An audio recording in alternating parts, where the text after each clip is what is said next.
Hey everyone, tonight we are going to witness the raw struggle of one human soul against a merciless winter storm on a lonely mountain ridge where every breath becomes a battle and every step could be the last. We'll feel the weight of exhaustion in aching limbs, the sting of icy winds slicing through layers of gear, and the trembling hope that keeps a weary heart pounding. So before we get started, please take a moment to like the video and subscribe to the channel so I can keep making better videos. Now enjoy a cup of hot tea and let's embark on this journey together tonight. A cold hush lay over the valley as Marcus topped the final crest before the ridge. Each labored breath puffed molasses-thick clouds that drifted away on an unseen current. Below him, the jagged valley floor receded into shadow, and behind his back, the sun had already slipped beneath the western peaks.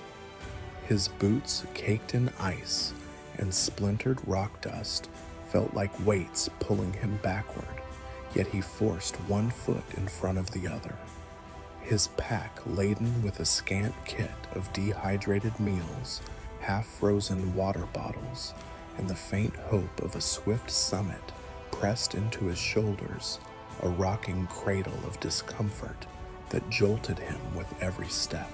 The ridge was more isolated than any route he had tackled before. Locals whispered of sudden storms, uncharted pockets of wind that could shatter camp in minutes, and ancient avalanches that slithered down slopes without warning. Marcus had scoffed at those tales in the planning stages. He was a seasoned mountaineer, not a greenhorn dazzled by altitude. But as he ascended, dark clouds gathered on the horizon like a leviathan rising from the deep.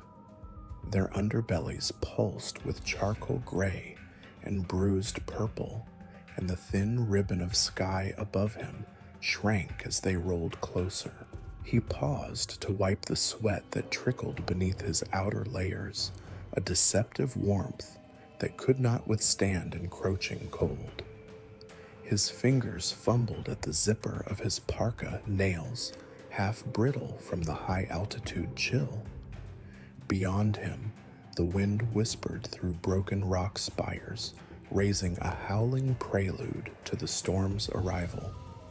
Marcus clenched his jaw and scanned for a landmark he'd noted on his map, a sprawl of broken boulders marking an ideal campsite.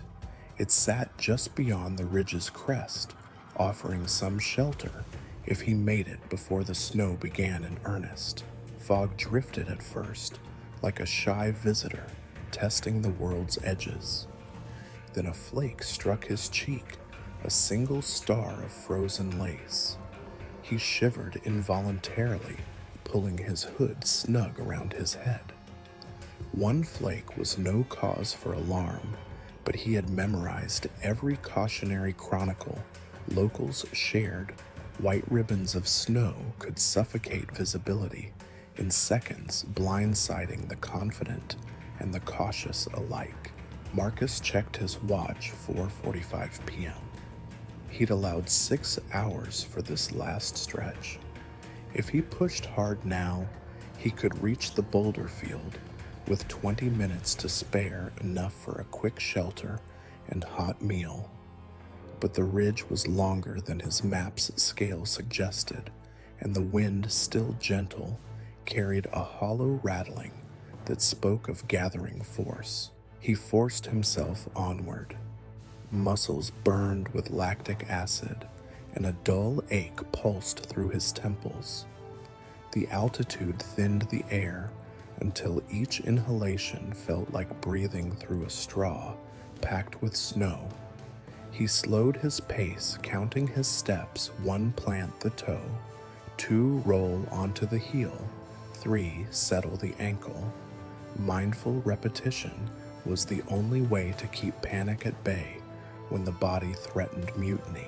As he neared the crest, A swirl of wind lifted shards of stone, sandblasting his lower legs through layers of fabric.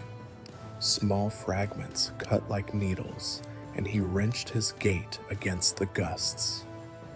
Beyond the crest lay the ridge proper, a narrow spine of fractured rock jutting into the sky 200 to 500 meters above sea level, with cliffs plunging on either side into yawning chasms.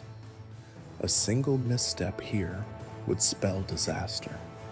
His heart hammered, but adrenaline sharpened his senses, heightening every creak of his boots and every distant rumble of shifting stone. He ducked behind a squat outcrop and consulted his compass by the faint glow of dusk. The next waypoint lay 70 meters along this spine. He looked at his reflection in the metal cheeks, pinched red eyes wide with focus.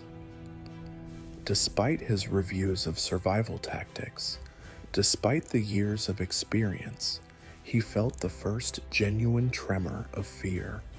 Not panic, but a realization nature did not negotiate, and he was trespassing against its will. He rose and pressed forward. The wind's pitch rose, carrying a low, keening note that seemed almost human. Marcus hunched hands, gripping his trekking poles like lifelines. The ridge narrowed until he walked single-file poles inches from the abyss at his sides. One false move, one hidden patch of ice underfoot, and he'd be carried away in a cascade of boulders and snow. Yet for all its terror, the ridge held a stark beauty under the bruise-colored clouds. Distant peaks glowed with fleeting hues of violet and gold, as though the world itself resisted surrender tonight. Marcus stole a glance sideways at the panorama, a cathedral of stone and wind, and felt a quiver of reverence. This was why he came to stand on that knife edge between life and death, to feel utterly alive in the presence of forces beyond his control. A soft hiss prepared him. Snowflakes thickened into a thin veil, then a sputter of sleet against his goggles. He blinked, adjusting the strap, and tasted cold in his mouth. Dinner would have been a welcome distraction: hot soup, a bar of chocolate that would melt like gold on his tongue. But he'd need to save every calorie for the coming hours when the ridge would become a twisting gauntlet. He focused on the next 10 steps, then 10 more, until at last the boulder field emerged ahead. He exhaled in relief, the exhale nearly stolen by the gale, and planted himself behind a massive granite slab. The slab won't hold forever, he thought, but it was enough for now. Above him, those dark clouds unfurled fully. A deep rumble shook the ridge, and the first true wave of snowfall pelted his shoulders like gravel. He braced himself, tugged off his pack, and began the ritual establishing anchor points, digging a shallow trench and wedging himself against the slab's lee side. As the wind roared and visibility plunged, Marcus whispered a vow into the storm: "I will endure. I will survive." He would need every ounce of strength to keep it. The first true flakes fell moments after Marcus finished burrowing his pack beneath the granite slab. They drifted down like white petals, innocuous at first, loosening in their delicate descent until they thickened into a muffling curtain that swallowed sound. Wind-driven spindrift scoured the exposed ridge, and the flakes began to slap against his face, each impact a tiny sting. He hunched lower, cocooning himself in layers of down and fleece, straining to hear even the roar of wind slowed by the sudden weight of snow. At 5:10 p.m., the air shifted. What had been slender filaments became a steady downpour of snow so dense that Marcus could no longer discern the ridge's edge. He tugged his goggles closer, wiping the inner surfaces with a gloved palm, the lenses blurred under frosting breath. His breath rasped in his throat as he exhaled, and each inhale brought a sharp sting that lodged behind his sternum. He fought the urge to gulp to force in more air at once, knowing that too much panic could draw the cold deeper into his lungs. Around him, the granite slab, once his sanctuary, hummed under the added weight. Snow clung to its rough surface in layers that hushed the rock's usual crackle. Below and beyond the slope disappeared into milky gray.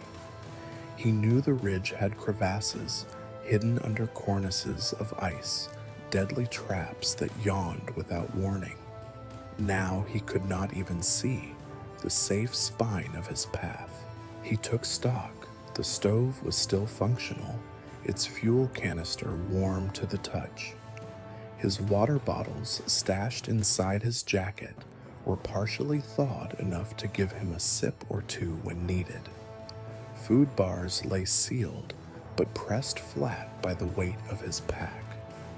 Yet with each cloying flake, the hazard grew. Packed snow could immobilize gear, obscure anchor points, and worst of all, reduce visibility until every direction looked the same. He scrounged a narrow shelf at the slab's base to kneel on, then anchored his stove on a flattened rock surface. A camelback tube, clogged with slush, required coaxing, but he drained a half cup of water into the stove's pot and lit the burner with trembling hands. The flame sputtered to life, flickering with a nervous yellow glow that illuminated chunks of falling snow around him. He added an electrolyte powder sachet, ensuring some nutrients would enter his system, and watched through frost-spattered goggles as the liquid shimmered. The wind gusted, rattling loose flakes and buffeting his shelter. Each gust felt like an interrogation, testing the integrity of his little haven and the limits of his resolve. He poured the hot drink into an insulated mug, screwed on the cap, and brought it to his lips. The warmth roared down his throat, loosening the ice that had formed on his epiglottis. He closed his eyes and clung to that fleeting heat, savoring the way it trickled through him like molten metal. Raising his gaze, Marcus peered into the white world beyond his shelter. The snowflakes blurred into gray ribbons as they spiraled in the turbulent air. The ridge stood as a ghostly silhouette, its sharp angles softened by the growing blanket of snow. Once he'd admired how fresh snow unified disparate peaks. Now that unity threatened to erase his path entirely, he fingered the edges of his map in an interior pocket. The paper laminated against moisture was still legible. He traced the faint red line marking his route, a dogleg across talus fields, then up a steep headwall to a saddle. Beyond the saddle lay a plateau for the final camp. The map did not indicate how quickly this brewing storm could carve a new face on the mountain, covered enough snow, and the talus would brim over, transforming stable rock into shifting, unpredictable ground. Time marched on without mercy. His watch ticked to 5:23 p.m. With daylight waning, the melting light and the dropping temperature would work in tandem to conspire against him. A sudden screech cut through the wind, a distant stone fall triggered by frozen rock releasing under stress. He started nearly tipping his insulated mug. Snow pelted the slab's surface in drifts, each flake a fragment of silence. He called to mind the landmarks he'd passed earlier, a pyramid of dark stones that clung like cathedral buttresses against the wind, a gnarled boulder shaped like a crouching beast. If he could reach the pyramid's lee, he might find another handhold for his shelter. But the map suggested it lay beyond 150 meters of open ridge, a stretch now wreathed in white noise. He measured the distance with an outstretched arm, then folded it back, uncertainty etched on his brow. The wind intensified, shifting from a mournful wail to a savage howl. The first gust of real substance hit him squarely, and he felt the slab tremble beneath his weight. He leaned forward, pressing his palms into the rock, seeking traction as ice coated his gloves. Big flakes whipped sideways, rattling against his parka like angry hornets.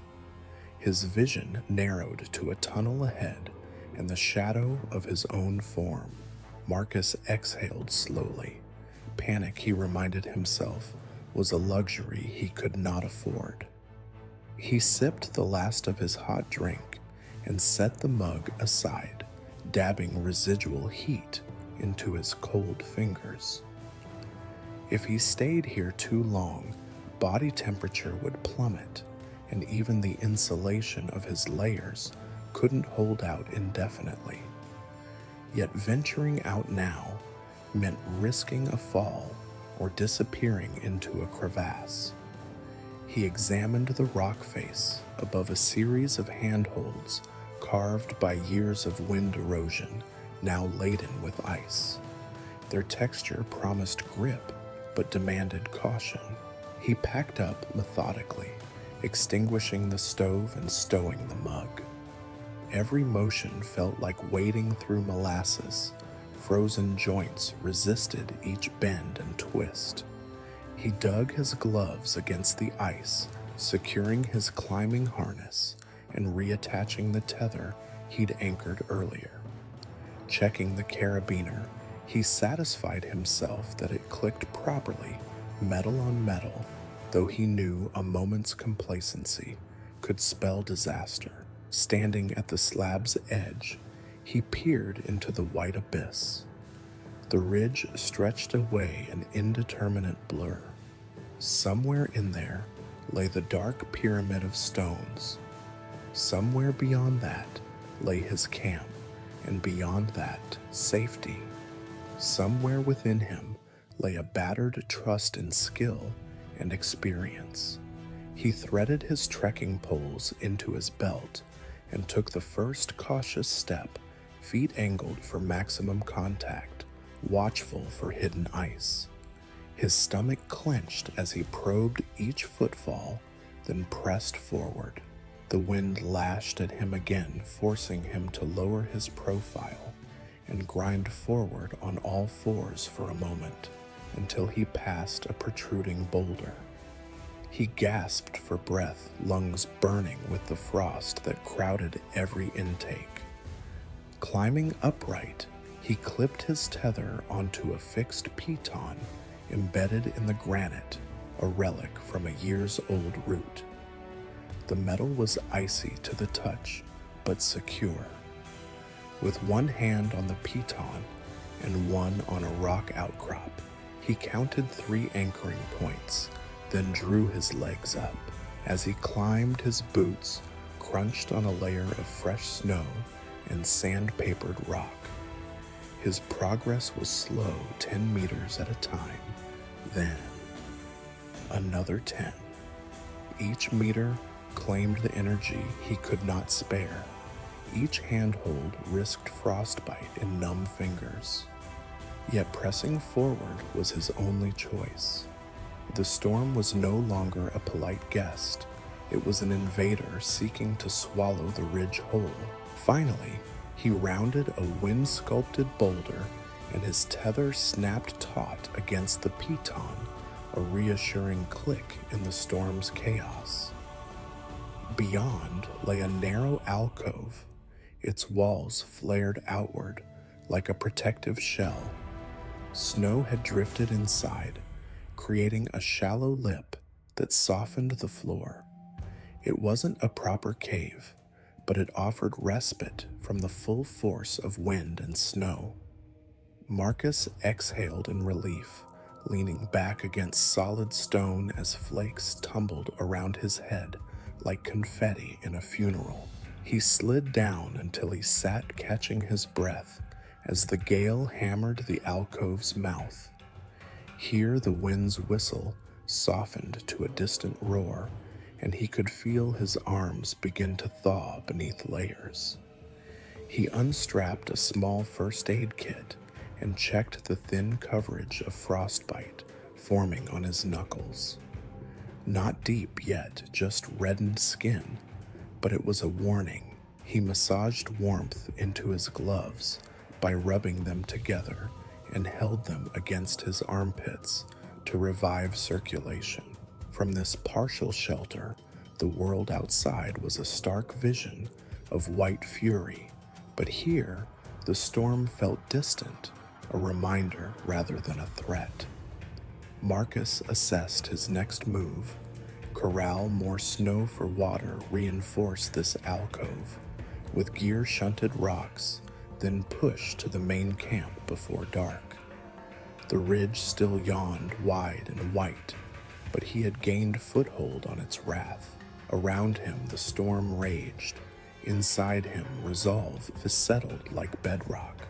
Snow swirled in a frenetic dance as Marcus peered into the shifting haze. The alcove's fragile sanctuary vanished the moment he stepped outside. The air felt thick, as if every snowflake carried a piece of ice that rubbed at his skin. He braced himself, looping his tether around an embedded spike, and pressed onward. The tracker on his watch blinked 5:47 p.m., a cruel reminder that daylight was dissolving into opaque white. He probed the ground ahead with deliberate caution, each thrust of his trekking pole seeking secure purchase. The ridge's usual markers, rock cairns, jagged teeth of granite, were swallowed by the snowstorm's relentless appetite, leaving only echoes of the route he'd labored to memorize. Within seconds, the thin veil of falling snow transformed into a blinding whiteout. It came without fanfare. A sudden burst of wind drove flakes so densely that Marcus could no longer distinguish sky from ground. The world compressed to an eerie monotone.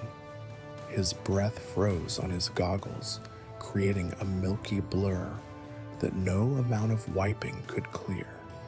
A gust knocked him sideways, and instinctively he dropped to all fours, pressing his palms into the snow-packed ridge.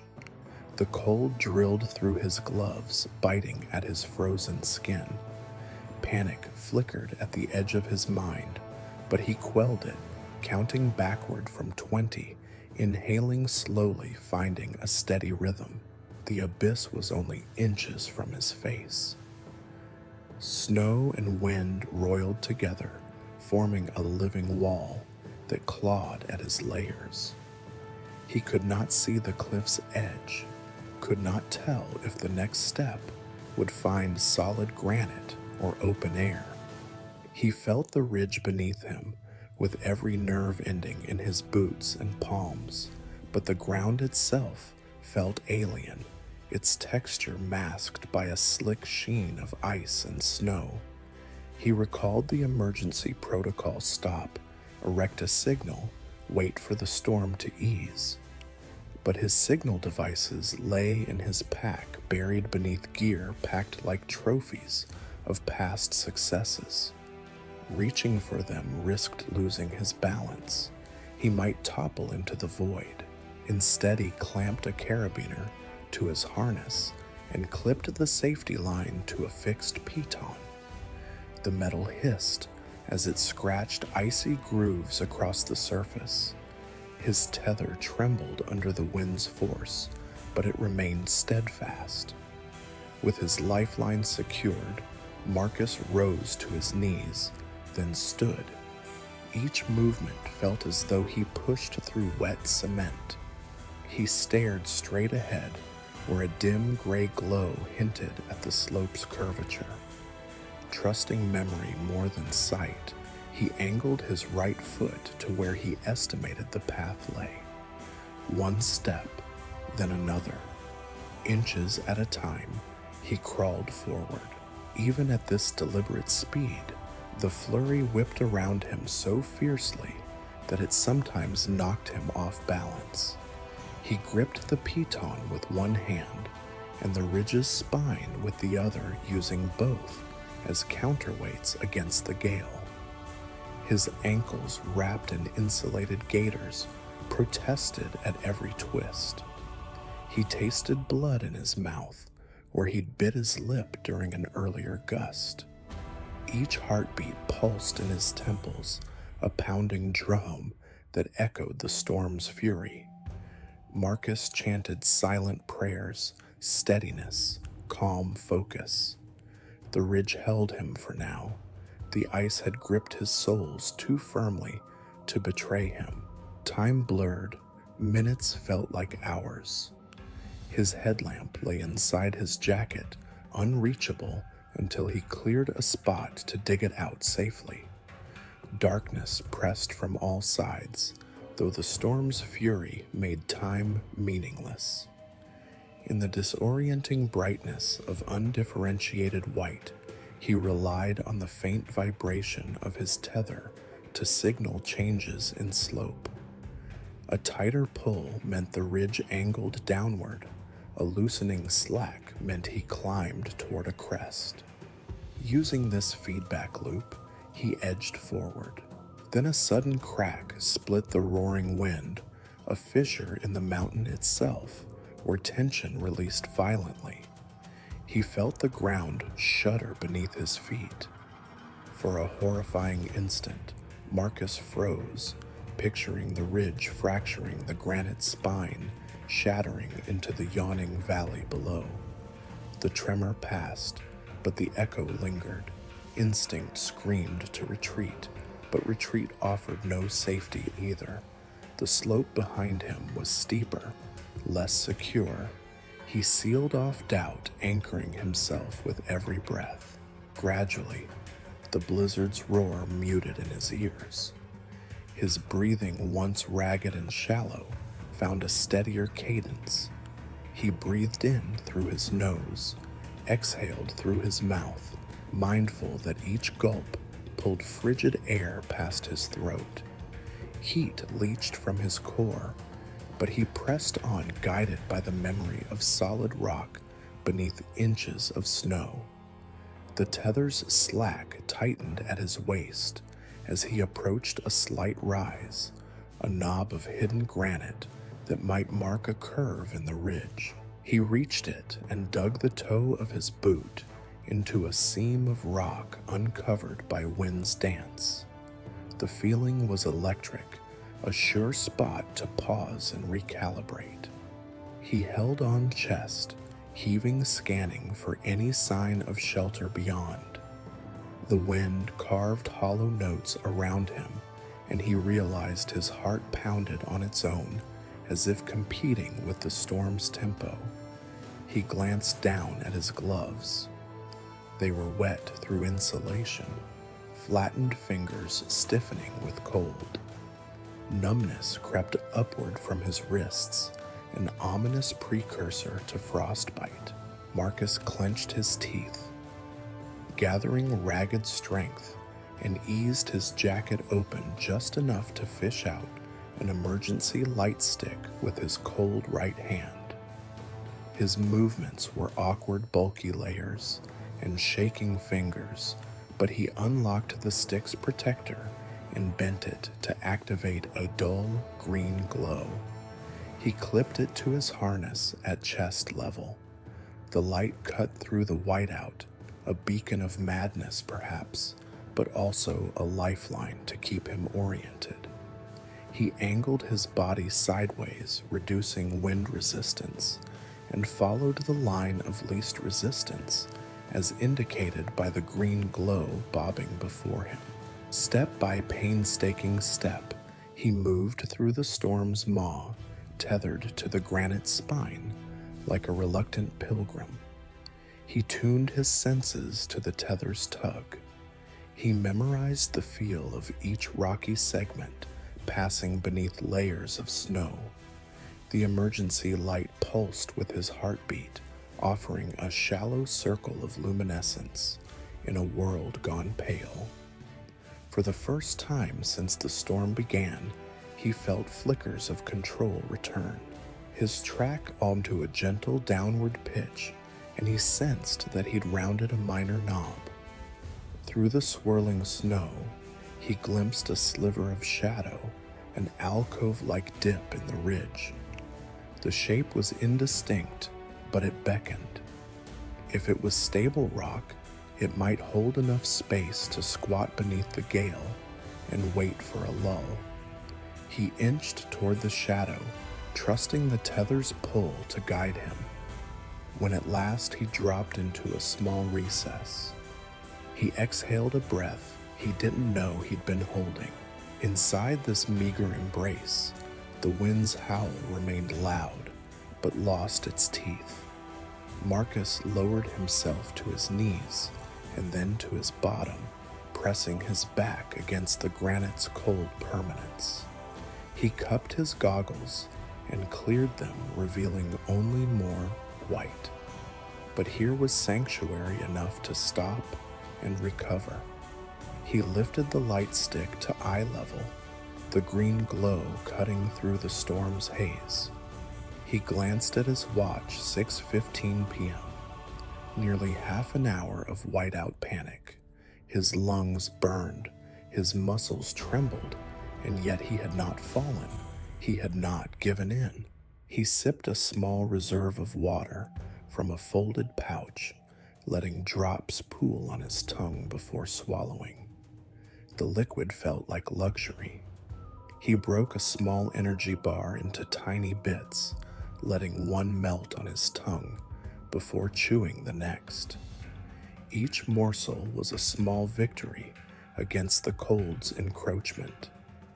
He massaged his gloved hands against his chest, attempting to coax warmth back into numb fingers. Around him, the storm raged, but here, in this narrow hollow, he reclaimed a sliver of agency.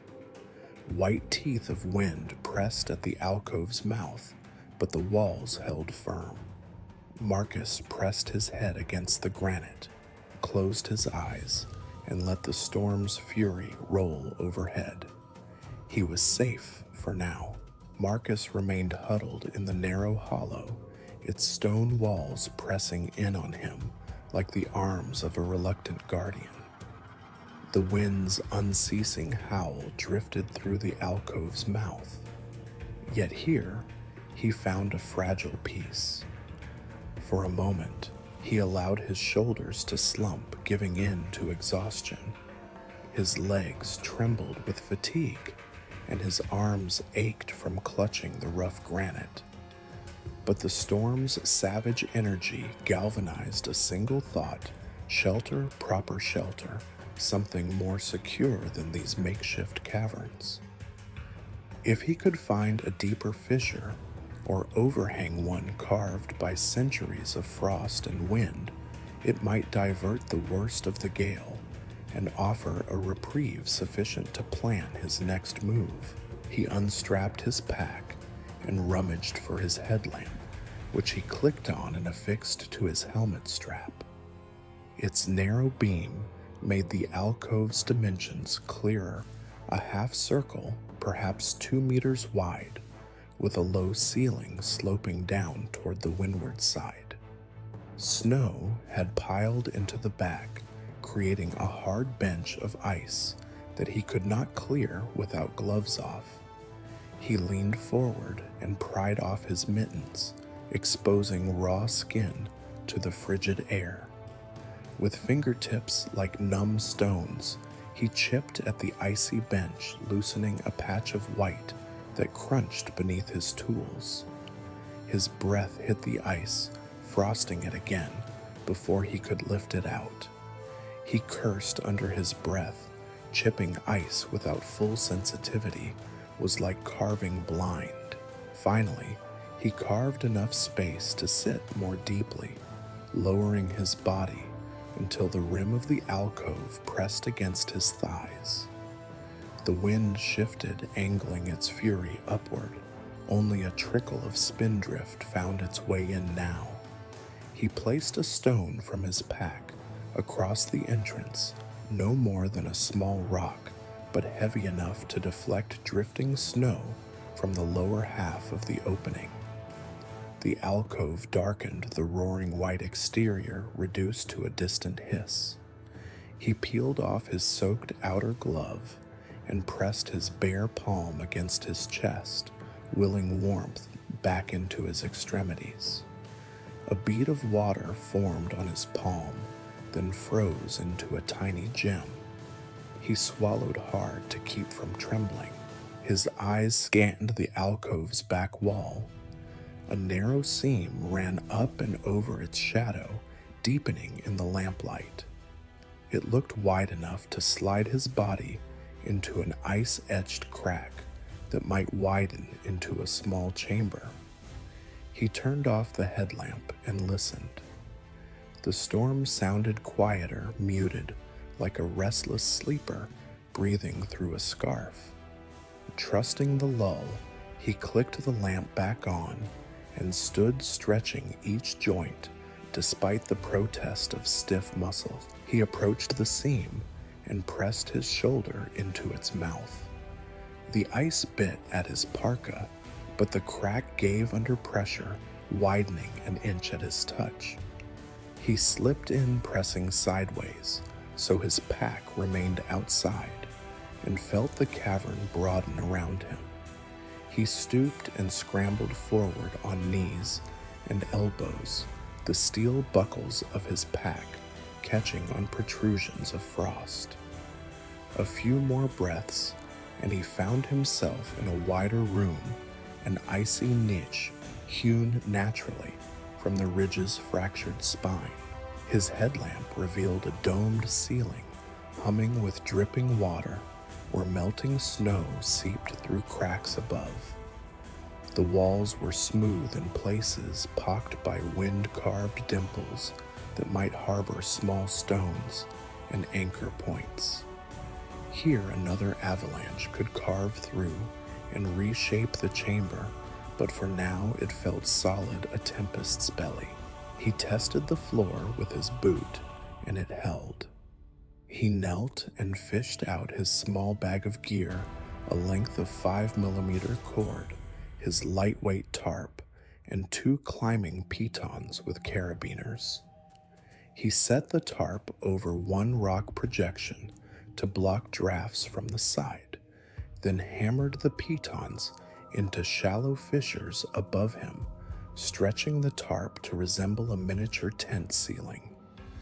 The slack cord he wrapped around a stout spike, keeping the tarp's corner pressed taut. The makeshift shelter was crude, but it reduced the cavern's chill by several degrees, and the wind's whistle no longer roared directly overhead. Marcus exhaled in relief, the breath forming a mist that clung to the tarp's underside. He retrieved his stove kit, setting it up on a flat, dry patch of rock.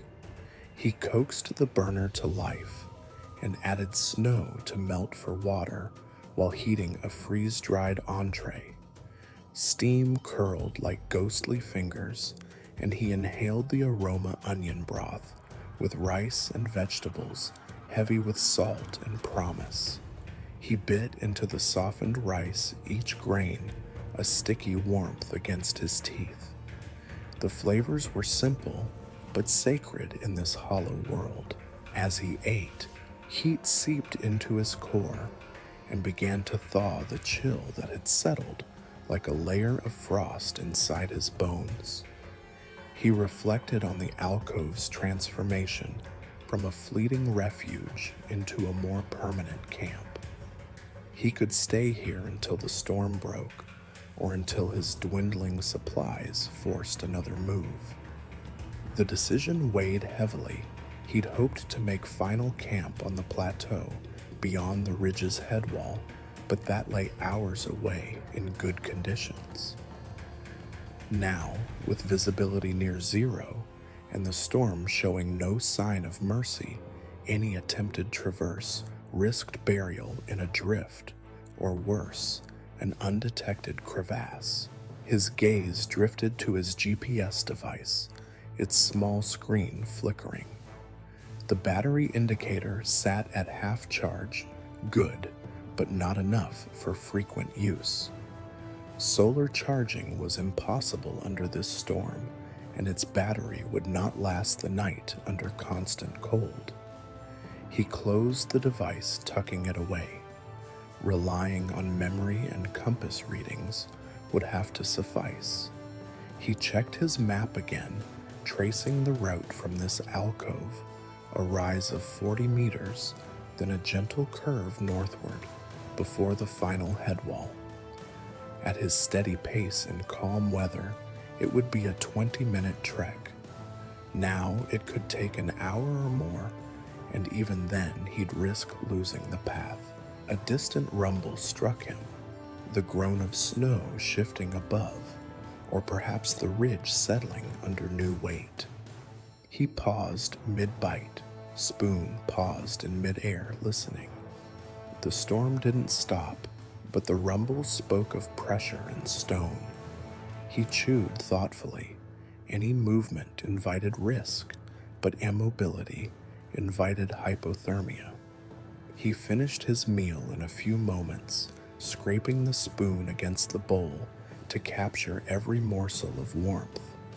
Filling his insulated bottle with meltwater, he sealed it and tucked it near his stomach under layers of clothing for slow warming. He removed his boots and massaged his toes, checking for early frostbite.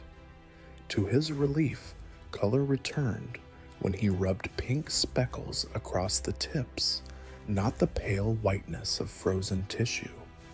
He wriggled each toe, listening for sharp pain. None came. A good sign. His fingertips fared worse, but the heat from the water bottle he pressed into his palms brought tingles of relief.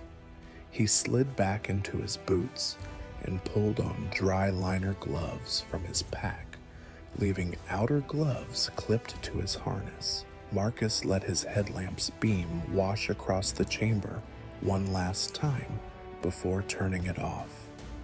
In the darkness, the alcove felt more solid, like an underground vault. He lay back on his small pad, a quarter-inch of foam that felt impossibly thin, and wrapped himself in his bivy bag. The tarp overhead and the granite walls on three sides created a womb of survival. He closed his eyes, every muscle taut with tension, even in rest. He replayed his options in his mind: wait out the storm here, then press to camp at dawn, or risk moving in an uneasy lull that might never come. Dawn was 4 hours away, and through the dark, he could feel the storm's pulse still strong. He resolved to wait to let this chamber be his bastion. The world outside was chaos, but inside, he regained control one breath at a time. Snow dripped onto the tarp overhead in irregular patters, each drop a reminder that the mountain's forces were ever shifting. Still, Marcus felt a surge of calm. He had crafted shelter from rock and tarp, carved warmth from ice, and sealed himself against oblivion. Tomorrow, he would decide his next move. Tonight, he would endure. He exhaled slowly, the air a steady rhythm, and drifted into a watchful rest, ready to rise to the storm's beckoning at any moment. Marcus awoke with a start as a thunderous crack reverberated through the cavern. His headlamp's dull glow illuminated a sudden cascade of ice spatters from the ceiling, and a roar unlike any before shook the alcove's walls. He bolted upright, heart hammering. The improvised tarp roof quivered as if cupped in a giant's palm, and fresh snow and slush rained down in icy droplets. He grabbed his helmet's rim, steadying himself against the tremor. The mountain was speaking in violent tongues. The alcove's roof was failing. His mind flashed back to the heavy flurry outside, the snow that seeped between the tarp and granite gathering weight over hours. That burden had now become intolerable. Above him, the cavern's ice-carved ceiling groaned under the new load. Marcus understood in an instant that this sanctuary could become a tomb if he didn't act. He slid from beneath the tarp boots, crunching on a layer of snow mixed with slush, and headed for the cavern's mouth. The roar intensified as he passed under a jagged overhang. A broad sheet of ice, thicker than his fist, cracked free, dislodging in an avalanche of chunks. He dashed outside into the gray maelstrom. The wind hit him like a sledgehammer, flinging snow sideways in great sheets. Gusts threatened to knock him off his feet, and he angled his body low, gripping trekking poles and tether lines in both hands. The alcove's entrance crackled behind him as the ice ceiling above it shattered into fragments that clattered down. Marcus skirted to the left, pulling on his crampons to dig into the scoured rock. He scanned for another formation, a sturdier overhang that could replace the failed chamber. Visibility plunged to meters, but he spotted a massive fin of protruding granite less than 20 paces away, its base free of deep snow. He sprinted toward it, each footfall a battle against wind's shove. Reaching the rock, he backed into a narrow slot where two slabs pressed together, forming a tighter fissure than the previous chamber. Here, the wind's full force diminished to a howl beyond the rock wall, but not enough to rip him from his position. He pressed his back against damp stone, clipped the tether's carabiner to a solid piton, and exhaled in relief. This new slot was narrower, uncomfortably snug, but it would buy him time. He fumbled to retrieve the tarp, which lay half buried under slush outside. The wind tried to snatch it away as he wrapped it around himself, climbing partially into the slot to anchor its corners against the rock face. He hammered a piton into a crevice overhead, pulling the tarp taut against the granite, then wedged a second stone to keep a lower flap sealed. Snow sifted through tiny gaps, but the gusts were blocked. Inside this miniature stronghold, his breaths echoed like distant drums, and the wind's roar dimmed to a muffled growl. Marcus crouched, bumping his helmet on the slot's ceiling. He pressed his spine flat against the wall, seeking balance as the wind beat against his chest. The slot's floor was uneven, sloped toward the gusts, sending each flake of loose snow crashing down toward his boots. He scooped away the worst carving out a shallow recess to anchor one foot, then the other. Only then did he allow himself to inventory his situation. He'd lost the larger chamber, and half his supplies had been soaked or scattered. The snow crusted his pockets, wetting gloves and layers. If the tarp tore here, he risked being buried in seconds. He located his mallet and a spare piton, then drove it into a fissure beside him, wrapping the tarp's edge around the metal shaft. A second mallet blow drove the piton deeper and forced the fabric flush against the rock.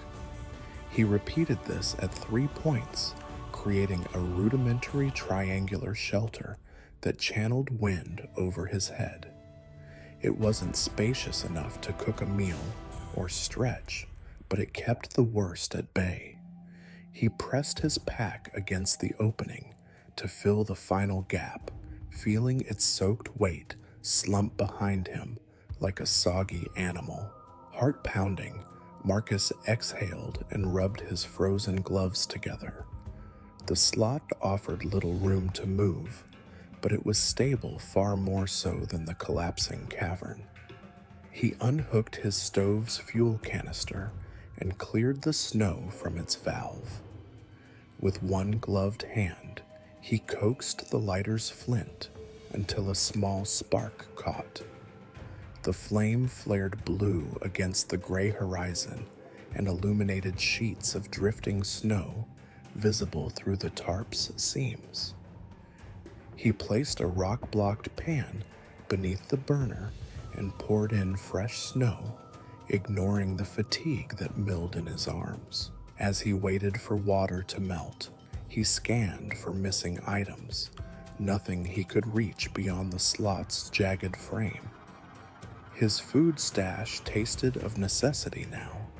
He scooped a dried noodle packet from his pack, broke it open, and let the shreds fall into the pot with the melting snow.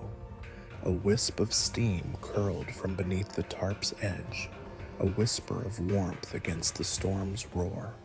He watched as the slushy mass turned translucent, then clipped the heat to a steady simmer. The slot's cramped stillness contrasted sharply with the open ridge's savagery. Here, he felt the mountain's pulse through the rock walls, a rhythmic vibration that spoke of geologic time and the forces that carved this isolated ridge. His body trembled not from fear now, but from cold and exhaustion. Each moment required vigilance. One less piton, one slackened tarp tie, and he would be at the mercy of the storm again. His makeshift stove hissed and sputtered as the pot boiled. He removed the pan, tilting it carefully to pour hot liquid into his insulated mug. He brought it to his lips and swallowed in slow, measured sips.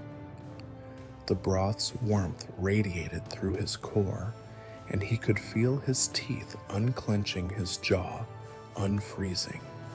He set the mug aside and tucked it under his coat near his solar-charged headlamp, hoping the residual heat would prolong battery life. He listened, every sense alert.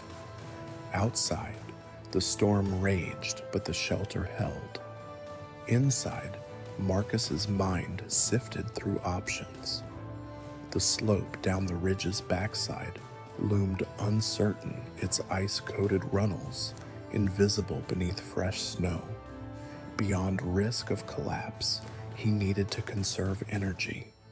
His water stores were negligible, only what he just melted, and food was rationed to one small meal more. The hours until dawn would stretch endlessly, yet shelter had been reclaimed. He could make it to sunrise. Biting into a noodle strand, he marveled at its simple nourishment. It tasted like victory. He chewed slowly each morsel, a reminder that even stripped to bare essentials, he could fight another hour. He swallowed, flexing his fingers to keep blood flowing. The small victories, pitons set, stove lit, slot sealed, were as crucial as any summit. Snow drummed the tarp overhead with staccato insistence. Marcus sat with his back to the rock and closed his eyes. He felt the slot shift slightly under a sudden gust, then settle. He imagined his loved ones and the stories still unwritten, each memory a beacon guiding him through the storm.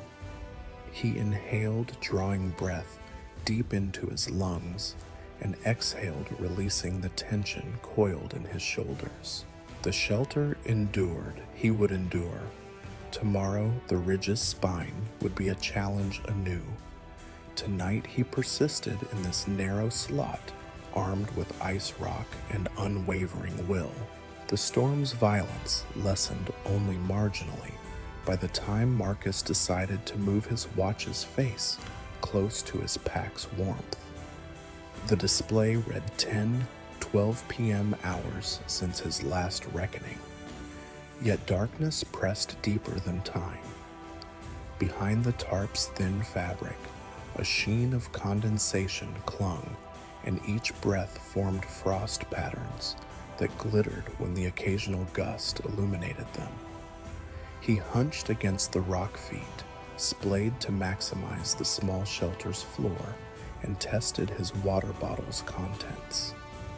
It was lukewarm, just enough to trickle, but too cold to be soothing. He took 2 small sips, willing the liquid to flow past the icicles gathering in his throat. His limbs trembled. The slot that had once felt merely cramped now closed in like a second skin. He flexed his toes boots, pinching frozen blood back from the brink. His fingertips, hidden inside liner gloves, throbbed with pins and needles. Hungry chills stabbed across his collarbone, and his teeth chattered with every inhale. He dared not remove his outer gloves again. Raw skin would fail him. The word hypothermia had never sounded so insipid in training manuals, but now, with cold creeping through his layers, it became visceral, a predator stalking flesh and bone. His headlamp, nestled in his shirt pocket, shed pale light when he pressed its button. The beam quivered over the wall's frost-encrusted grooves before settling on the tarp's underside. Tiny icicles formed at each seam. He traced a finger along the fabric. It felt brittle and precarious, as if one pull would tear it open and send him back into the storm's maw. He exhaled mist swirling around his face and felt a wave of dizziness wash over him, an unwelcome herald of cold's deeper encroachment into his brain.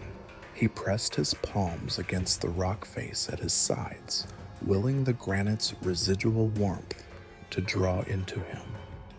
But stone at high altitude is cold too, and the metal piton at his hip transferred the mountain's chill. Marcus realized with a hollow pang that his decision to clip the mug there had been misplaced. Cold metal conducted ice into his core. He adjusted the mug higher, tucking it above his heart. The slightest warmth that emanated from the slowly cooling tea gave him a cautious hope. His breath, shallow and ragged, tasted of metal and frost. A sudden wave of fatigue washed over him so strongly that he nearly nodded off in his crouch. His eyelids fluttered a betraying weight that reminded him of how easy surrender could be. He forced himself to count backward from 40 breath by breath, willing his brain to remain alert. At 22, the throb in his skull measured not only cold, but isolation. No team, no radio check-ins, only the avalanche of wind and the narrow slot's sentinel walls. He flicked on his emergency beacon, watching its red LED pulse weakly. Battery life was uncertain. Rescue tonight was improbable, yet even the faint blink offered psychological ballast against the encroaching fog in his mind. He checked his map, one-handed elbows braced against the rock. The outline of the ridge's spine was smeared by hand coloring and annotations. He traced his thumb along the dogleg he'd traversed, then followed the dashed line toward his planned camp under the plateau's headwall. The meal at 10 p.m. should have marked the end of his journey, but the blizzard had rewritten the mountain's script.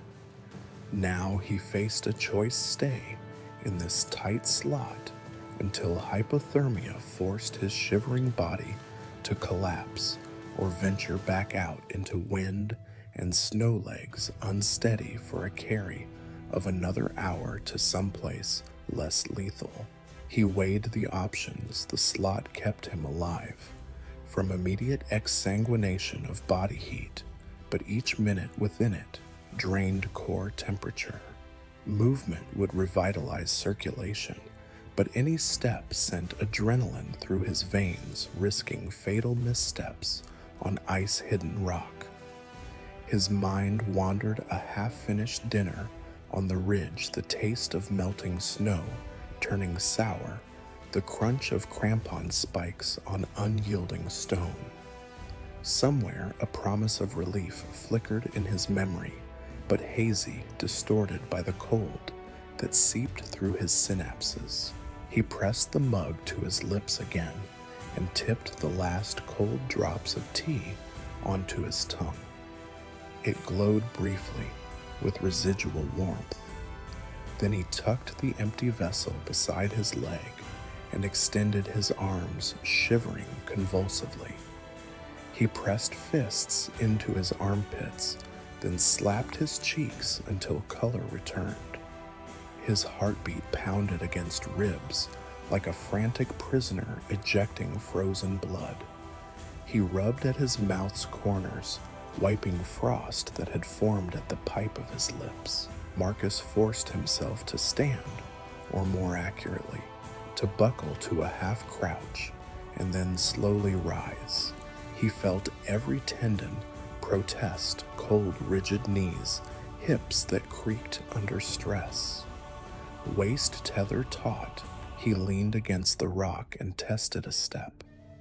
It was shaky, surreal, as though his legs belonged to someone else. He planted one boot firmly, then the other, and felt the crampons bite into the icy floor. His first smile in hours was a grim twist of relief. Movement generated heat. He paced within the slot, 6 steps forward, 6 steps back, in a methodical circuit. Each pass allowed him to flex joints and renew blood flow. His breath rose in frosty puffs that mingled with the socket of his helmet. The world beyond the tarp remained a wild vortex, but here locomotion created a fragile bubble of warmth. His core began to stir, the inner furnace stoked by simple motion. He paused mid-stride and checked the emergency light clip at his chest. Its glow seemed feebler, but still visible. He endeavored to smile, a curve too small to shift his cold, stiff face, but enough to remind him he was still alive. He envisioned the plateau beyond the headwall, a broad shelf of snow-crusted rock, lofty enough to catch the first hint of dawn's glow. That image fueled him. If he could survive this hour, he could set out with more energy, reach camp, and maybe phone for rescue. Even the beacon's red pulse felt like a heartbeat shared with strangers willing to risk a search party. He rested against a slanted rock, a diagonal buttress embedded in the slot's wall. Its angled surface offered a chance to crawl up and wedge himself less hunkered, relieving pressure on his knees. He ascended 3 body lengths to it, using arms to haul himself upward, then propped his back against it. From this vantage, he could see the slot's taper narrowing toward the opening. Bright snow beyond crushed the periphery of his vision in brilliant white. He took a few more sips of water, small rinses, over his tongue to keep it pliant. Then he closed his eyes and visualized sunrise long fingers of pink light brushing at the ridge's crown. When he opened his eyes, the slot seemed both friend and adversary, crucial to his survival, yet slowly suffocating his heat. He pressed his left cheek against the granite heart pumping in his ears and listened to his own blood rushing. Consciousness felt precious, every whisper of wind on the tarp overhead, every icicle's drip, every beat in his chest. He resolved he would leave the shelter at the first sign of dawn. Until then, he would conserve heat, moving only enough to stave off hypothermia's deeper clutch. At 11:03 p.m., he glanced at his watch again. 51 minutes since he woke. Fatigue pressed at his eyelids, and the cold insisted on every nerve. But he was still breathing. Every breath warmed his core slightly. Slowly he settled into that rhythm: breathe, flex, sip, rest. The slot's four walls no longer felt suffocating, but protective, breathing in time with him. He made a promise to himself he would outlast the storm, outwait the mountain's fury, and survive. Hypothermia might gnaw at his fingers and haze his mind, but he would not yield.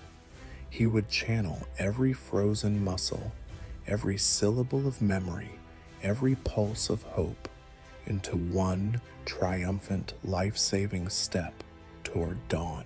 The slot held him, and he would hold on to life. The wind's howl remained a distant pulse as dawn threaded pale silver through the narrow slot.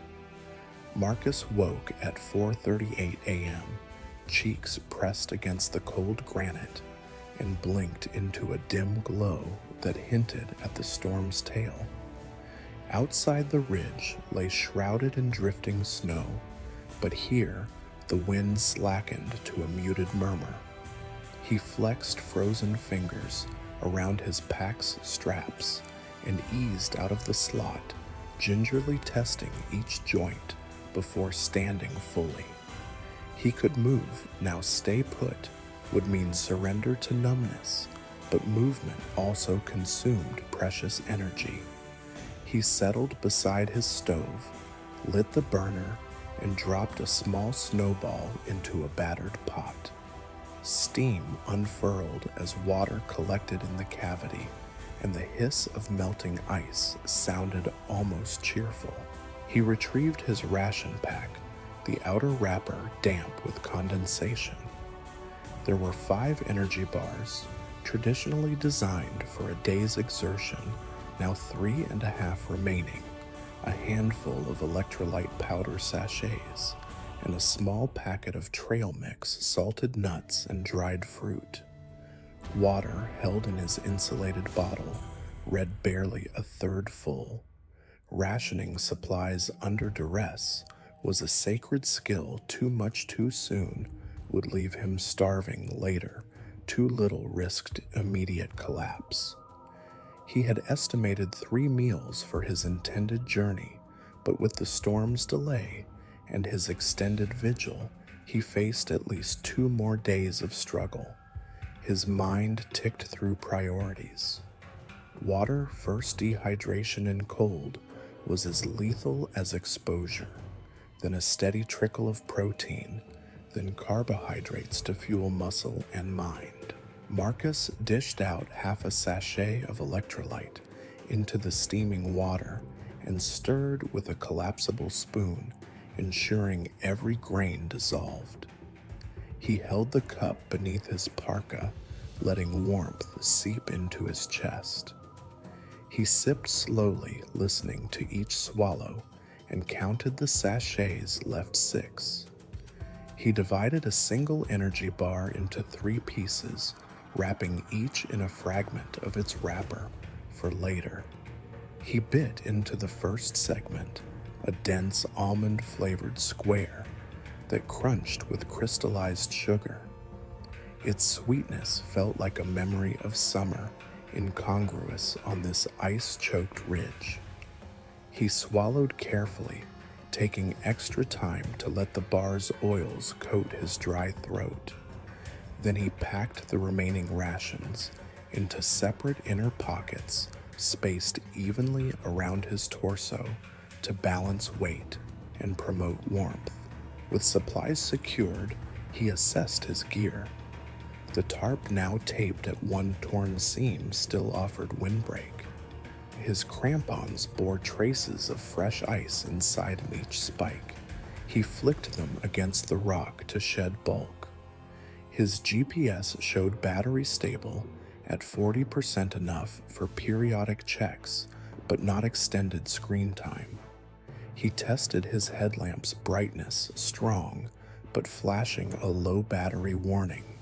Solar recharge was impossible under dense clouds. Its life depended on conserving use. His compass was reliable, its needle steady at north. Even in the slot's interference, it held true. Paper map still lay laminated and crisp. He piled snow in small clumps, letting it melt in the warmth of the stove's pot to refill his bottle.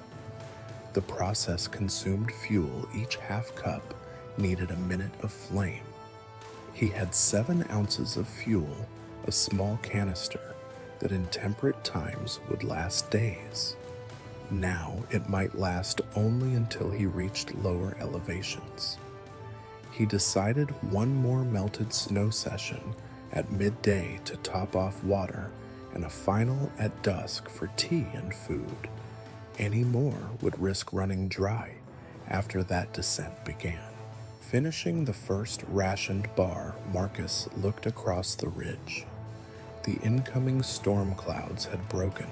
Shreds of broken cloud drifted in a milky sky, and the wind's pitch had softened from terror to lament. In the dim light, he could see the faint outline of the next pitch, a horseshoe-shaped bowl of rock and snow before the headwall. Yesterday, that bowl had been hidden behind a veil of white fury. Now its contours appeared like a chalk drawing on a pale canvas. The terrain promised fewer surprises. Below the alcove, a mixture of stable rock and entrenched snowbanks. But the headwall's overhang, where he planned final camp, still loomed above. He replaced his gloves for the trek-tightening straps and checking Velcro closures to keep snow out. He stowed his stove kit, secured the pitons, and gathered the tarp for rapid redeployment if conditions worsened. His pack felt lighter, but was still burdensome on exhausted shoulders. He stowed the mug and spoon, clipped the water bottle to a side loop, and buckled the chest strap. With a nod to the cavern's granite walls, a silent thanks for shelter, he turned toward the ridge's edge. Every step required focus. He trusted the crampons to bite, but the snow's grip could vary dramatically. Thin ice slicked over rock, then yielded to deep powder that swallowed his foot. He tested each step with the pole's tip, angling his weight downward for traction. The air felt thicker, melting snow, dropping moisture, and transforming wind into vapor. He inhaled deep. The frostbite in his lungs receded as warmth returned. The first 50 meters passed without incident. The horseshoe bowl opened before him, steep walls carved by spring meltwater, now glazed in pale ice. He angled along the left side, where the slope eased, watching for hidden crevasses. Once his pole punched through a crust into a narrow opening, he pulled it back quickly, heart racing. The bowl felt alive. Snow below settled in quiet thunder, and distant stones rattled down unseen gullies. He climbed the bull's rise for 20 minutes, moving steadily. His breathing, once ragged, regained a more measured cadence. He sipped fresh meltwater from his bottle, grateful that the midday melt session had sufficed. He snapped the red light stick on his harness, ensuring visibility in case of rescue, and pressed on. The bull's floor broadened, and he saw footprints his own from yesterday's scouting, partially filled by new drifts. That murky trail saved him from probing uncertain ground. A sudden gust funneled through the bowl like wind through a narrow canyon, sweeping snow off the ledges and blasting Marcus's face. He angled into it, crouching low until it passed, then rose to continue. Though powerful, the gusts had not proven dangerous as long as he kept weight low. He paused at a wind-sculpted outcrop, a polished rock face that glowed pale gold in morning light. He pressed his palm to it. The warmth of sun through cloud penetrated the stone, and the touch felt like contact with something ancient and enduring. His energy bar reserves felt secure at 1.5 remaining. He ate a piece, letting it dissolve into a sticky sweetness that warmed his core. Each rationed bite reinforced his resolve.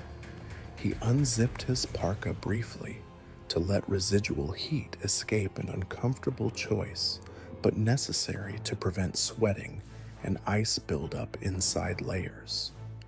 He readjusted his shirt's moisture wicking layer and re-zipped. The air inside stank of stale sweat and freeze-dried meals, but still trapped essential warmth. Reaching the bowl's crest, Marcus pulled out his compass and turned north toward the headwall's base. The ground leveled into a shallow plateau littered with fractured rock. Deep pockets of snow filled the gaps. The plateau lay shadowed beneath the headwall's overhang, a jagged lip of granite darker than the surroundings. Frost clung to its edges like a crown. He murmured to himself one more push. His voice cracked, but hearing it renewed his sense of agency. He angled toward the plateau's beginning, watching each outcrop for signs of ice.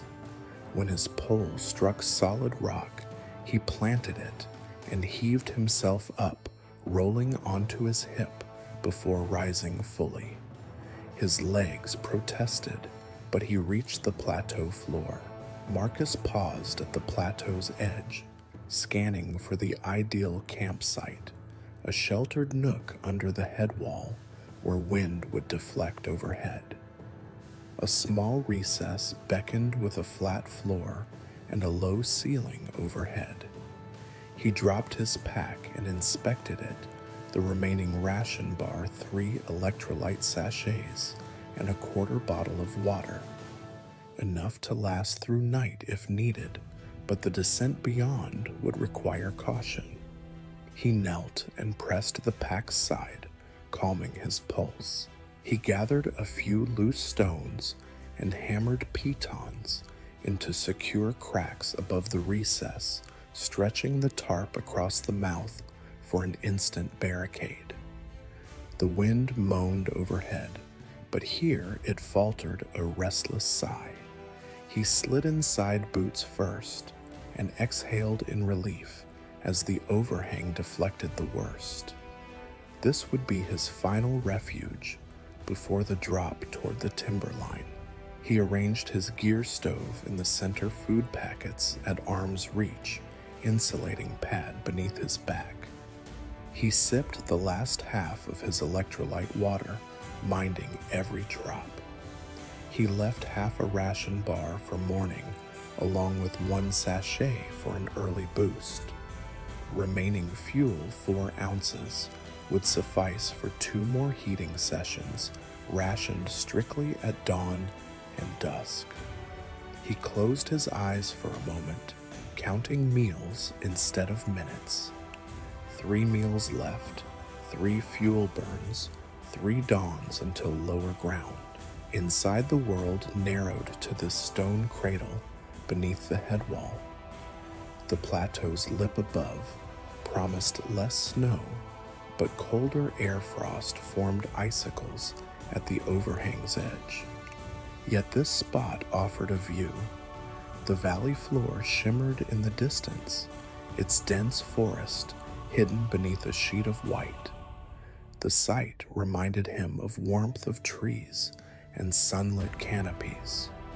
He clung to that vision, a talisman against fatigue. Tonight he would rest, conserve, and wait.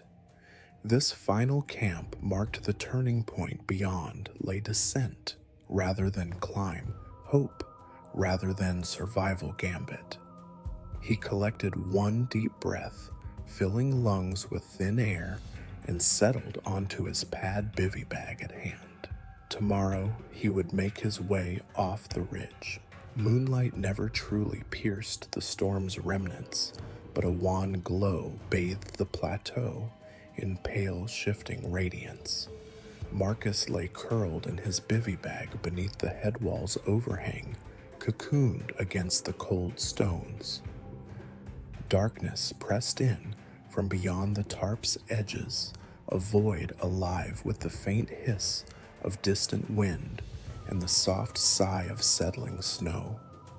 He stared upward at the jagged lip, its edges spiked with ice that caught the dim light like a row of spectral teeth. Sleep proved elusive. Every time his lids fluttered shut, the wind's muted roar beyond the overhang sharpened in his memory, and his heart leaped.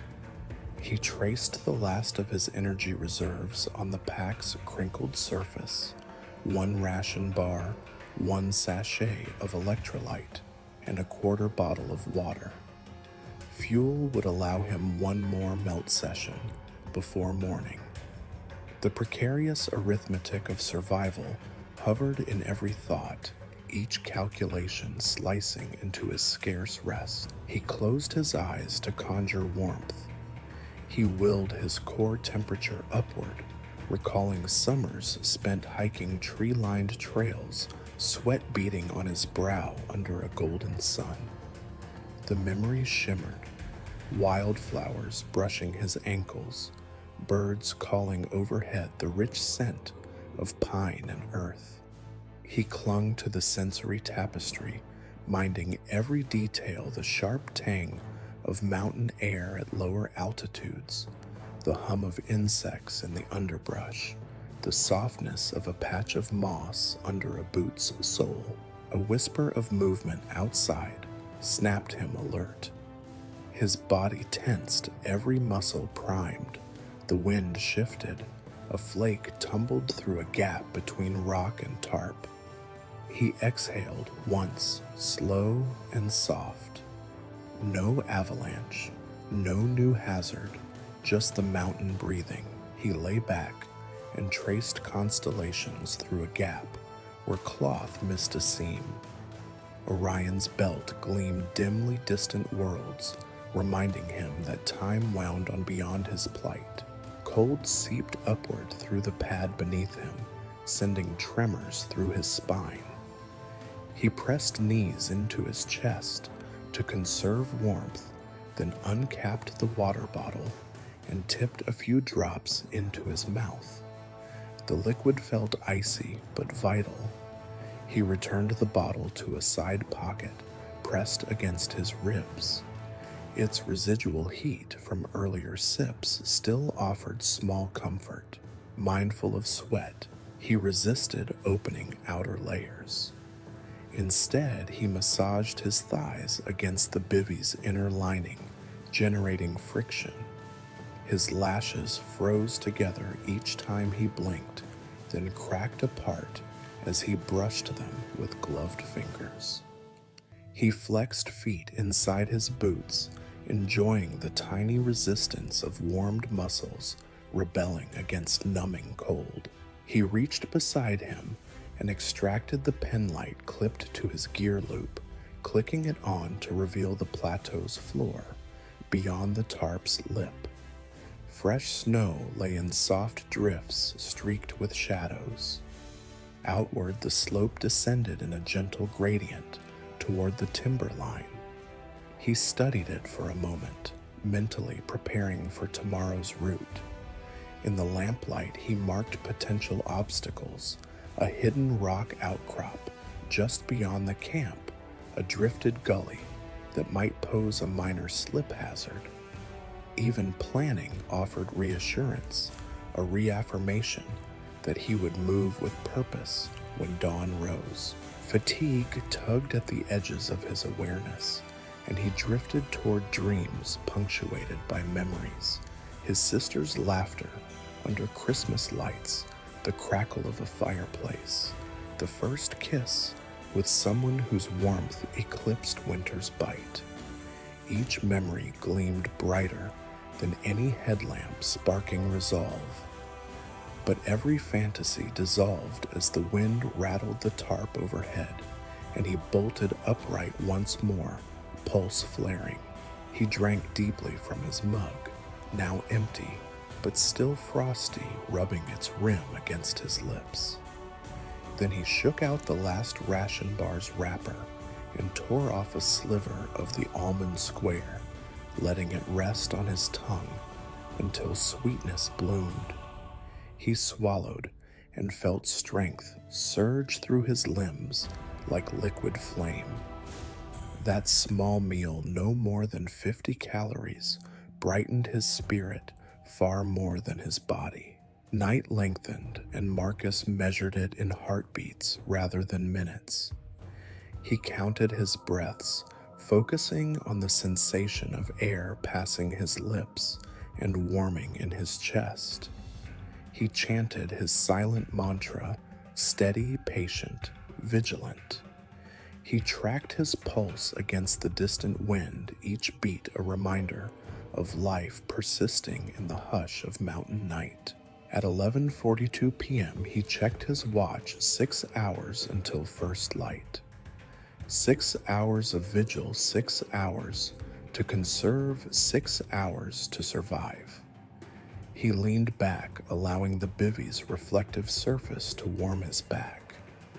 Every ragged inhale eased the tension in his shoulders, though the cold never fully retreated. So he waited, listening to the mountain's breath, keeping memory as a shield and holding on to hope in each small action. Darkness deepened, but somewhere beyond dawn waited. Marcus awoke from a half-slumber to the hush of pre-dawn calm. The wind beyond his tarp had dwindled to a distant moan, and the plateau lay in soft gray light that blurred ridgelines into gentle silhouettes. He lay still for a long moment, listening to his heartbeat pulse against the rock beneath him, feeling warmth pool around the small reserves of food and water tucked into his layers. The world felt fragile moments away from bursting into dawn's clarity, but his body remained a fortress of fatigue and cold. He shifted, drawing one leg from the bivy bag and pressing his soul against the icy floor. The contact jolted scattered pain through muscles unaccustomed to stillness. He flexed each toe, then massaged his calf against the pad's foam, coaxing heat into the frozen tissue. As he rose, memories stirred sharp, unexpected, and bittersweet. He remembered summer nights as a child, camping with his parents in a fir grove near a gentle stream. The air smelled of pine resin and toasting marshmallows. His father, with hands calloused from years of carpentry, taught him to hammer tent stakes into rocky soil. His mother, humming a lullaby, passed him a thermos of cocoa, that warmed his chilled fingers. He recalled her laugh, light and musical, that floated on the breeze and made the dark feel safe. That comfort seemed distant now, replaced by the plateau's lonely expanse and the relentless clarity of fate hanging over him. As those memories unfolded, doubt slithered in. If a child could feel safe beside a stream, why did this plateau feel so threatening? If laughter was a refuge, why did his world grow so cold and silent? His breath trembled partly from chill, partly from the raw ache of longing. He pressed his fist to his chest, where the last sliver of ration bar rested, and closed his eyes, willing strength into his core. In that sudden stillness, a second memory glowed: his sister's wedding day, the previous year. They stood side by side, her in a lace-trimmed gown, him in a crisp suit. She took his hand and whispered how grateful she was that he'd always been there for her. He remembered pinning on her corsage, the softness of her skin, the tear that welled at her smiling eyes. The memory carried warmth, an ember against the cold that momentarily flared brighter than any stove. He opened his eyes to the plateau's dawn glow. The sky had shifted from gray to pale rose along the horizon, and the distant peaks caught the first slashes of gold. Light seemed to smooth every harsh edge, and he inhaled deeply, tasting promise along with frozen air. The doubts receded, driven back by the force of those vivid memories, anchors to home, anchors to life. Marcus gathered his remaining gear and stood. The plateau's floor felt solid under his crampons, and he found renewed confidence in each careful step. With the memory of his sister's words in mind, he reminded himself of the promise he carried to return to share stories, to build more memories. The painful flashbacks had triggered doubt, but they had also reignited purpose. He retrieved his final ration bar and snapped off a small piece, letting it dissolve on his tongue as he moved toward the headwall's edge. With each step, he replayed the image of his parents' campsite, the firelight dancing on their smiling faces, the security of a family encircled in warmth. He imagined their small farmhouse, far below smoke, curling from its chimney, and the knowledge that they would worry until he safely returned. That thought lent urgency to his pace. Reaching the headwall's base, he paused and shivered, not from cold, but from gratitude for life. The overhang loomed above its granite lip, frosted in icicles that shimmered like crystal chandeliers. Beneath it lay the narrow recess that had sheltered him. Now that he had truly awakened, he felt the structure of his plan solidify, descend the ridge's spine, contour through the horseshoe bowl, then navigate the talus slope to treeline, and finally follow a known trail back to civilization. He checked his compass, aligning north with practiced precision. Then he consulted his map, tracing the descent path with a gloved finger. The route would demand focus, hidden ice patches, unstable rocks, and steep drop-offs, but with light and clarity returned, each hazard now appeared in relief. He clipped his tether to a sturdy piton above the recess, slipped out his headlamp, and powered it down to conserve battery. Dawn's glow would suffice, and light-draining batteries were a liability. Slipping into his boots, Marcus felt the snug fit like a renewed embrace. He flexed his ankles, nodded to the recess's rock walls as if thanking a departed friend, and stepped onto the plateau. The final ration bar, his last morsel of food, remained sealed. It was both prize and safety net should he face an unforeseen setback on the descent that bar would hold him together until rescue or settlement. He angled toward the ridge's edge where the slope fell away in a series of ledges and angled plates. His mind replayed the map's symbols, arrows indicating steep sections, dotted lines marking less secure snowfields. He tested the first rock plate with his pole and found it firm. Adrenaline hummed in his veins as he edged onto it, awed by the valley's yawning expanse stretching below. Sunlight painted the forested slopes with a soft green wash beneath the lingering white of winter's final stand. The descent demanded respect. With slow, deliberate moves, he planted each crampon spike, maintaining 3 points of contact at all times. His memories of warmth and laughter echoed in his mind, synchronizing with each footfall. Doubt reemerged only briefly when a patch of black ice disguised itself beneath a thin crust. His pole shattered the illusion, striking solid metal with a jarring clang. Heart racing, he exhaled, then pressed forward, letting memory steel his nerves. Halfway down the ridge's spine, he paused at a narrow ledge that curved around a rocky buttress. He gazed back at the headwall's lip, a silent monument to his overnight struggle. Beneath it lay the plateau, now gilded in morning light. Beyond the horseshoe bowl lay empty of his footprints, yet he knew its contours intimately.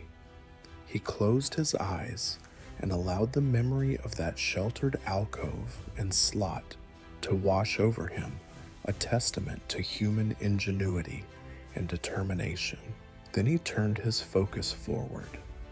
The last ration bar he snapped in two and tucked one piece into his mouth, savoring the taste as it settled into his stomach. He cut the other half into thirds, storing them for emergencies during the forested trek ahead. With the energy renewed, he exhaled and moved on.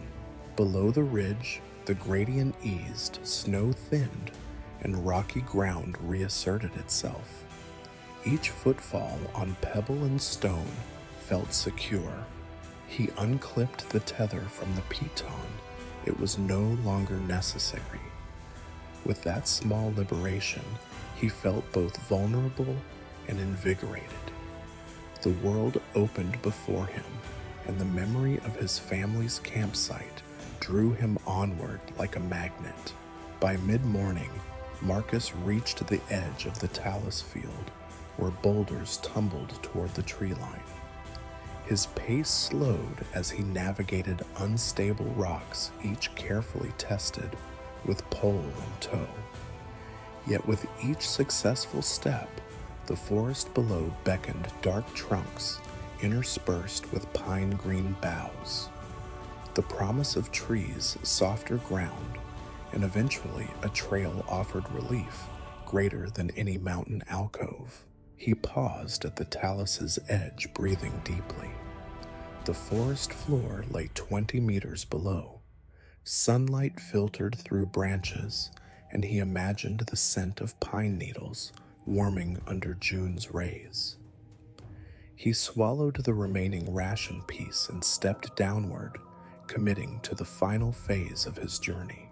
Every step crunching on the talus, Marcus carried with him the warmth of memories and the certainty that doubt could be overcome.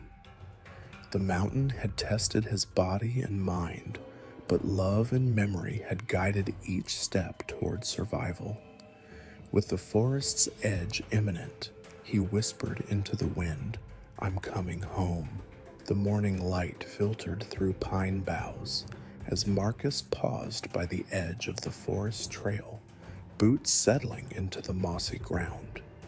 He glanced at his rescue beacon, clipped to his chest beneath layers of fleece and shell. Yesterday, in the throes of the blizzard, the beacon's red LED had pulsed reassurance into the storm's abyss. Today, it was his lifeline to the outside world, and he needed it more than ever. He pressed the test button. Nothing happened. His thumb hovered over the plastic casing as he pressed again harder. The LED did not glow. No familiar heartbeat of light returned. A cold weight settled in his stomach. He peeled back a layer of fabric and inspected the device. Its smooth surface felt deceptively sturdy, but the display remained dark. "No," he whispered, voice cracking in the still morning air. "Not now." Cold tended to sap batteries, he reminded himself, recalling how the storm had chilled every gear pocket and tool. Yet he had housed the beacon inside his inner fleece yesterday, keeping it warm against his chest's heat. It should have lasted until descent, but it had expired halfway down the ridge. Now, far from summit or camp, he stood on soft forest soil without a guaranteed signal for rescue. His mind raced through options. The next ranger station lay 10 kilometers ahead, down this logging road reachable in a day's trek if nothing went wrong. Climbing back up to the ridge's crest for line-of-sight transmission risked hypothermia or a deadly slip. Signaling from the timberline where towers loomed on distant peaks would require exposing himself to cold gusts and possibly losing his path again. Each choice carried danger. A trembling began in his hands. Fingers instinctively reached for the radio clipped to his belt. He flicked it on, static, crackling in his ear. He keyed the transmit button and spoke Ranger Station Alpha. "This is Marcus Sheridan. Beacon offline. Please confirm you copy and advise next steps." His words echoed against tree trunks and hopped back as distant static, but no voice responded. The radio's battery icon glowed faintly, reminding him that even this backup was finite. He released the button and exhaled breath clouding the space before him. Panic threatened to bloom an intrusive vine of fear, but he seized control through deliberate breaths. Inhale for 4 hold, for 2 exhale, for 6. He repeated until his pulse slowed. Survival meant calm decisions, not frantic impulses. Marcus rifled through his pack for spare batteries. The first aid kit contained 1 AA cell, enough for the radio, but not both devices. He balanced priority. A radio call could connect with rescue teams directly, while the beacon alone relied on satellite triangulation. He opened the radio compartment, swapped in the fresh battery, and closed the latch with a satisfying click. He tested the radio again. This time, a voice crackled, faint but distinct. "Sheridan, go ahead." Relief surged. He spoke crisply. "Beacon died on ridge descent. I'm on logging road near frozen stream. 10 clicks to ranger station. I'll proceed on foot. Please dispatch team to meet me at stream crossing." The reply crackled back, assuring him that a team would mobilize and meet him. The clarity of that confirmation cut through fear like sunlight through clouds. He let the radio power down, tucking it safely into his pack's inner pocket. His fingers steadied as a new plan formed. Continue down the logging road, well mapped and clear under morning light, toward the stream crossing where rescue would find him. The beacon's death remained a serious setback. No flash for aerial detection, but the radio and his carved message at the stump would guide ground teams. Marcus took a moment to center himself, scanning the trees for the path ahead. Sunlight dappled patches of thawing snow, and the air felt softer than the ridge's brutal gale. He slid the beacon into an inner pocket, cushioning it against his chest, in hopes any residual warmth might coax a fleeting flicker. Even a momentary signal could help pinpoint his position. He hoisted his pack and tested each strap, ensuring weight was balanced after carrying the gear through the night. The loss of beacon meant he had to conserve energy and stick strictly to known routes. He unlocked the gate at the trailhead, pushing past rusty chains that no longer served as deterrent. The logging road's gravel surface felt familiar under his gaiters, each step tracked like a breadcrumb trail. As he moved, he kept an eye on the sky. The dense forest gave way in patches to elevated views of neighboring summits, where communication towers stood like watchful sentinels. He noted their locations mentally, a telescope to triangulate his position and guide search teams should the radio fail again. He paused momentarily at a clearing with line of sight to two towers marking the spot on his wrist-mounted map. It might not restore the beacon, but if he could wave a brightly colored segment of his tarp or ignite a small fire, any spark could draw attention on clear days. Despite the morning's relief, a residual fear clung to him, the knowledge that technology could fail at the worst moment. He recited the bright moments of his journey, the alcove's shelter, the carved stump message, the slot's refuge. Each improvised solution had upheld him when gear faltered. Now the radio call would fill the beacon's silence, and his steps would lead him toward rescue. He slipped his hands into the fleece pockets adjacent to the beacon, pressing it gently against warm fabric. He exhaled a breath he hadn't realized he'd been holding, feeling his shoulders uncoil. The forest's calm seemed to echo his newfound resolve: adapt, overcome, survive. Ahead, the trail sloped gently downward, leading toward the shimmering ribbon of the stream. Marcus picked up his pace boots, crunching on gravel, heart steady with purpose. The beacon's red pulse had dimmed, but his determination burned brighter than any light. The forest's cool shade gave way to a sunlit clearing as Marcus approached the stream crossing where the rescue team would meet him. Yet instead of following their guidance deeper into the valley, he paused on a moss-covered boulder, water gurgling at his feet. His body, still humming with the adrenaline of dawn, told him to rest, accept assistance, and let capable hands guide the rest of the way. But his heart tugged elsewhere.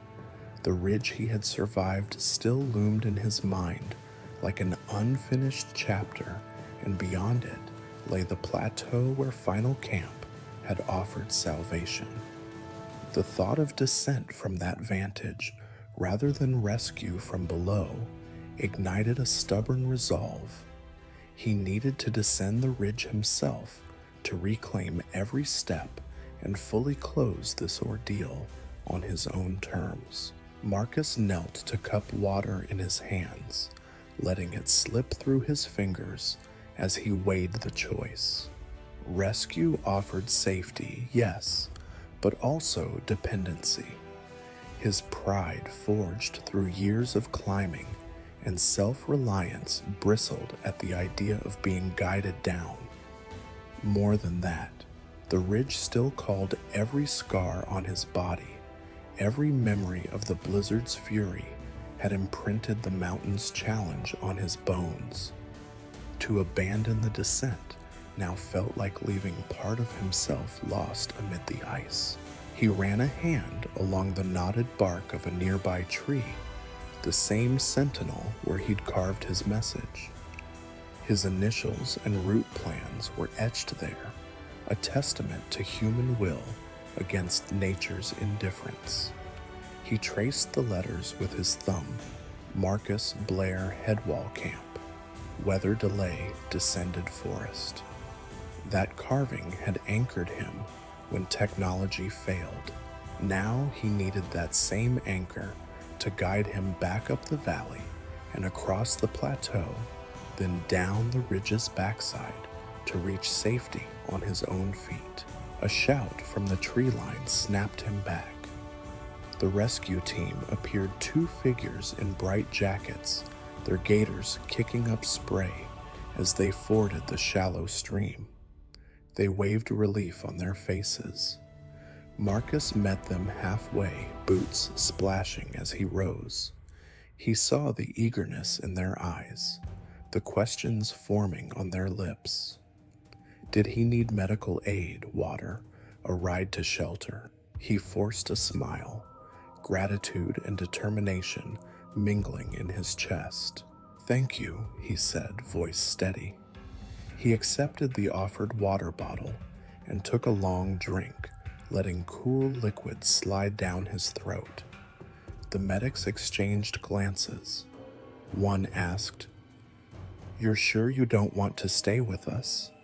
We've got vehicles at the ranger station." Marcus shook his head. "I appreciate it more than you know, but I need to finish this descent myself." He laid a hand on the helmet's edge, marking the countless nights it had sheltered him. "I need to close the loop." The medics hesitated, torn between duty and respect for his choice. Finally, the team leader nodded, lips curving into an understanding smile. "We'll meet you at the timberline." He tapped his radio. "Team A will follow your tracks, Victor. Keep in constant comms. Over." Marcus clipped his own radio to his pack and tapped back, "Copy that." Over and out. He pivoted away, adjusting his pack's straps. His legs, though weary, felt ready. He waved a final thanks and turned toward the forest trail that would lead back to the ridge's base. The ascent through the trees was gentler than the ridge climb. Every footstep felt assured on familiar ground. He soaked in the forest's quiet bird song, replacing wind's roar, sunlight filtering through leaves rather than ice-laden boughs. His lungs expanded with sweet air, and he moved with renewed purpose. Emerging once more onto the plateau, Marcus felt the wind shift around him, a whisper rather than a howl. He paused at the Horseshoe Bowl's entrance, retracing his morning's route. The snowfields glittered inviting, but treacherous. He paused, eyes closing, to recall the feel of the crust beneath his crampons, the tension in every muscle, the tether's reassuring weight at his waist. Then he stepped onto the snow. Each stride across the bowl was deliberate, pole first, crampon second weight, distributed evenly.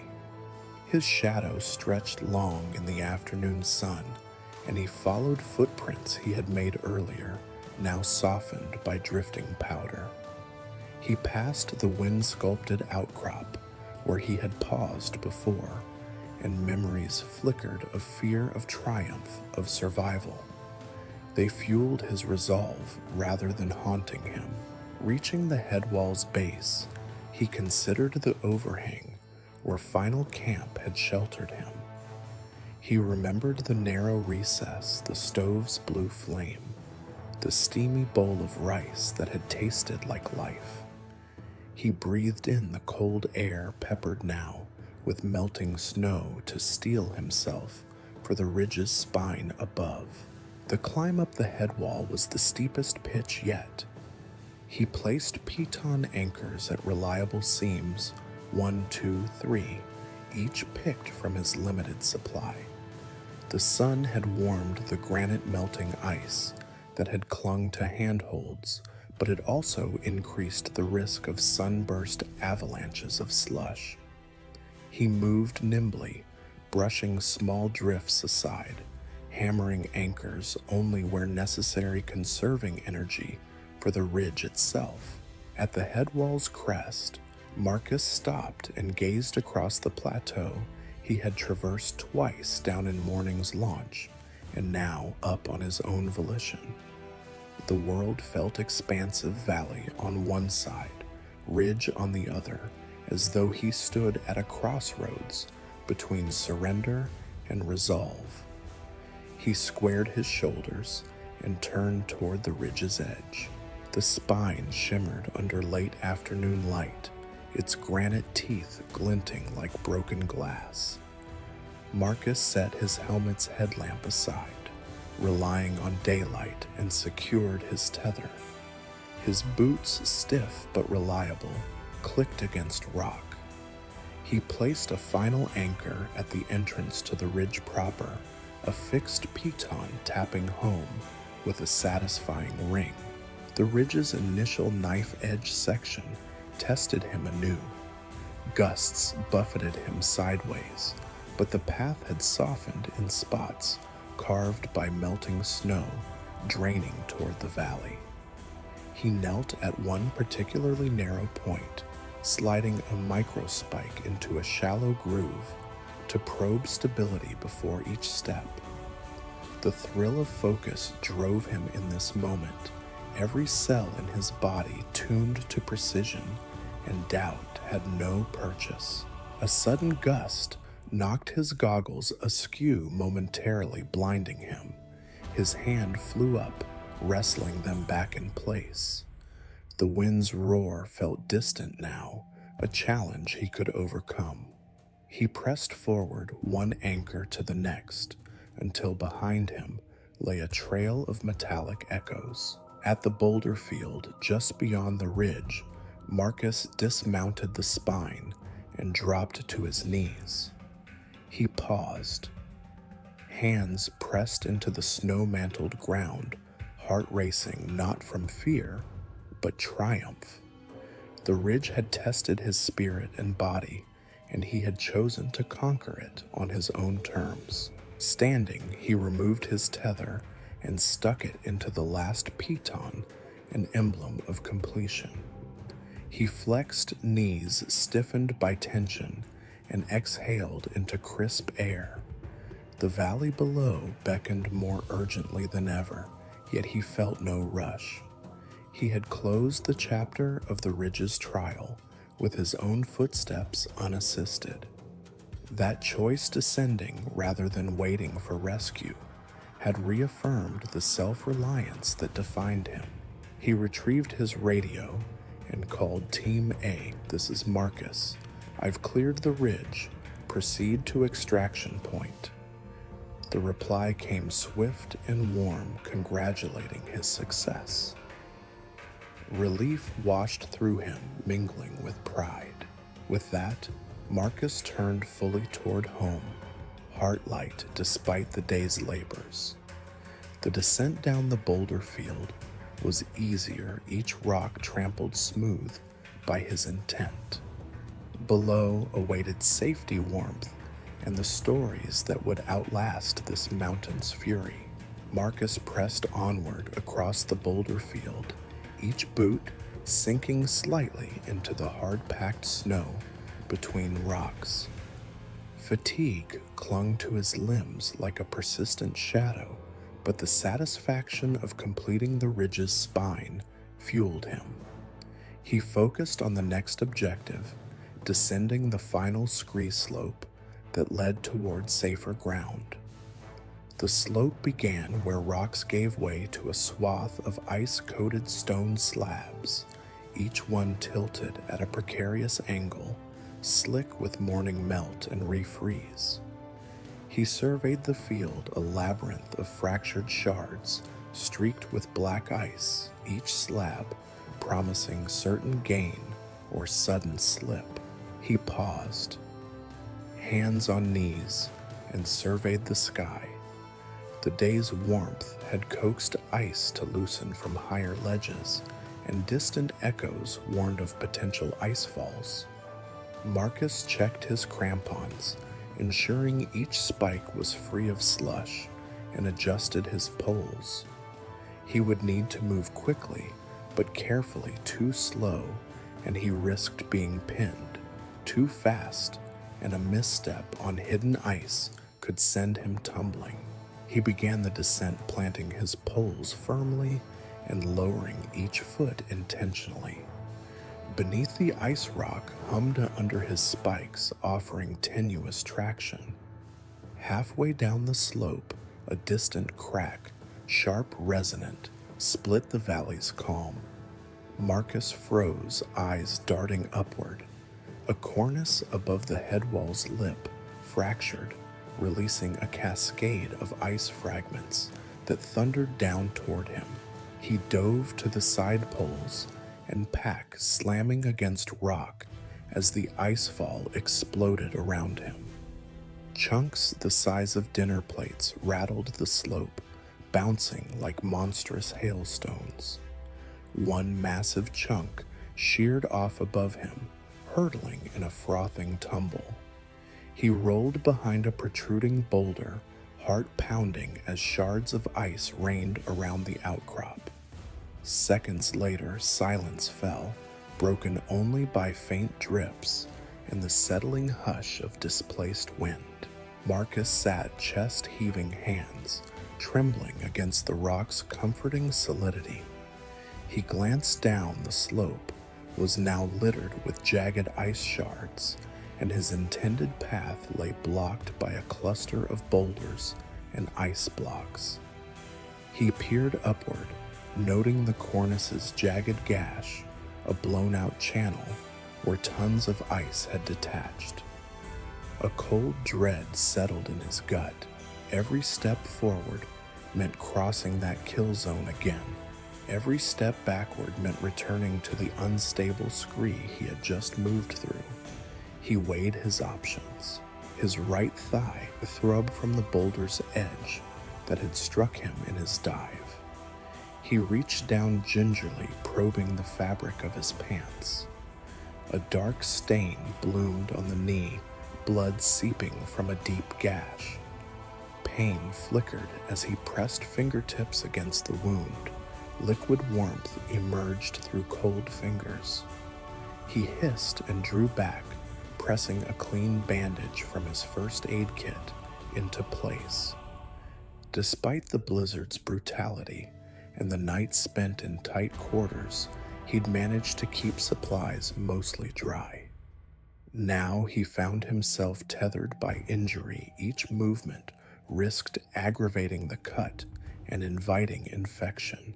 The slope beneath offered two routes. Route A, a narrow sidestep along a line of boulders that skirted the icefall's path but required precarious balancing on ice-lipped stones. Or Route B, a steep diagonal descent through the heart of the ice field, moving around the fresh debris but exposing him to the threat of further icefall from the same unstable cornice. Marcus considered Route A first. He transferred weight onto his poles and reached for a large flat rock embedded near his right hip. The surface was smooth under ice, but it formed a bridge across a shallow crevasse. He probed the other end with a pole it held, but beyond that single stone lay a gap too wide for a stride, forcing him to step onto a narrower ledge. That ledge was coated in black ice and slanted toward the valley. Even if he tested it, any slip would drop him 10 meters onto fractured rock. He shook his head. Pride could not override prudence. Route B beckoned with a softer angle, the slope's grains cobbled with mixed scree and ice shards. He tested a path patting a pole tip into snow until it struck hard ice beneath. He pressed down. The pole barely slipped. Encouraging, he pictured crossing a 50-meter field of ice fragments moving diagonally to emerge behind a cluster of large granite boulders beyond the icefall's shadow. There, a gentler scree field would lead to forest edge, but the channel above remained unstable. The cornice could release another fall at any moment. He checked his watch, 2:45 p.m. He had daylight, but not much. The sun edged toward the valley's horizon, promising rapid temperature drop and increased freeze-up. If he waited for the cornice to settle, he risked nightfall on the slope, a far worse predicament. He needed to choose quickly. Marcus took a steadying breath and scraped away slush from the bandage on his knee, ensuring it would absorb any seepage rather than saturate his pant leg. He wrapped a second bandage for reinforcement and secured it with tape strips. He squared his shoulders, wiping a bead of sweat from his brow before it could freeze. Pain compressed his focus, narrowing his mind to the immediate task: cross the ice field swiftly. He set out on Route B. Poles angled forward. He pressed weight onto the front spike of each crampon, testing for hidden voids. The ice fragments crunched behind him as he progressed, and he felt the ground yield just enough to inform him of each step's security. As he cleared the icefall's debris, he glanced upward and spotted new movement, a slow ooze of snow and ice edging toward the fractured cornice. Another fall was imminent. His pulse quickened. He increased pace, breathing through clenched teeth as he lunged from one stable segment to the next. A half-dozen meters remained when the cornice released again. This time, a smaller avalanche of slush and ice pebbles that hissed as they skidded across the field he had just vacated. The sound sparked adrenaline, sharpening his senses. He covered the final meters in 3 bounding steps, clearing the danger zone and collapsing behind a mammoth slab of granite beyond the ice field. His chest heaved and sweat beaded on his forehead despite the cold. He sank to one knee, digging his hands into the snow-insulated rock face for support. Pain lanced through his cut knee as he flexed, but he clenched teeth and forced himself to stillness. Around him, the slope lay strewn with shattered ice, fissures spidering outward from the cornice's breach. The avalanche's afterglow fine frost particles, suspended in the sunbeam, hung in the air like a ghostly curtain. Marcus examined his leg. The bandages had held though blood had seeped through slightly.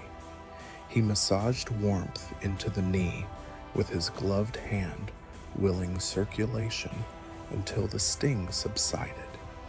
He washed his face with melting snow from his glove, clearing sweat and grit. He slid a fresh energy gel from his pocket, tearing it open and swallowing thick sweetness that steadied his nerves and provided a quick calorie surge.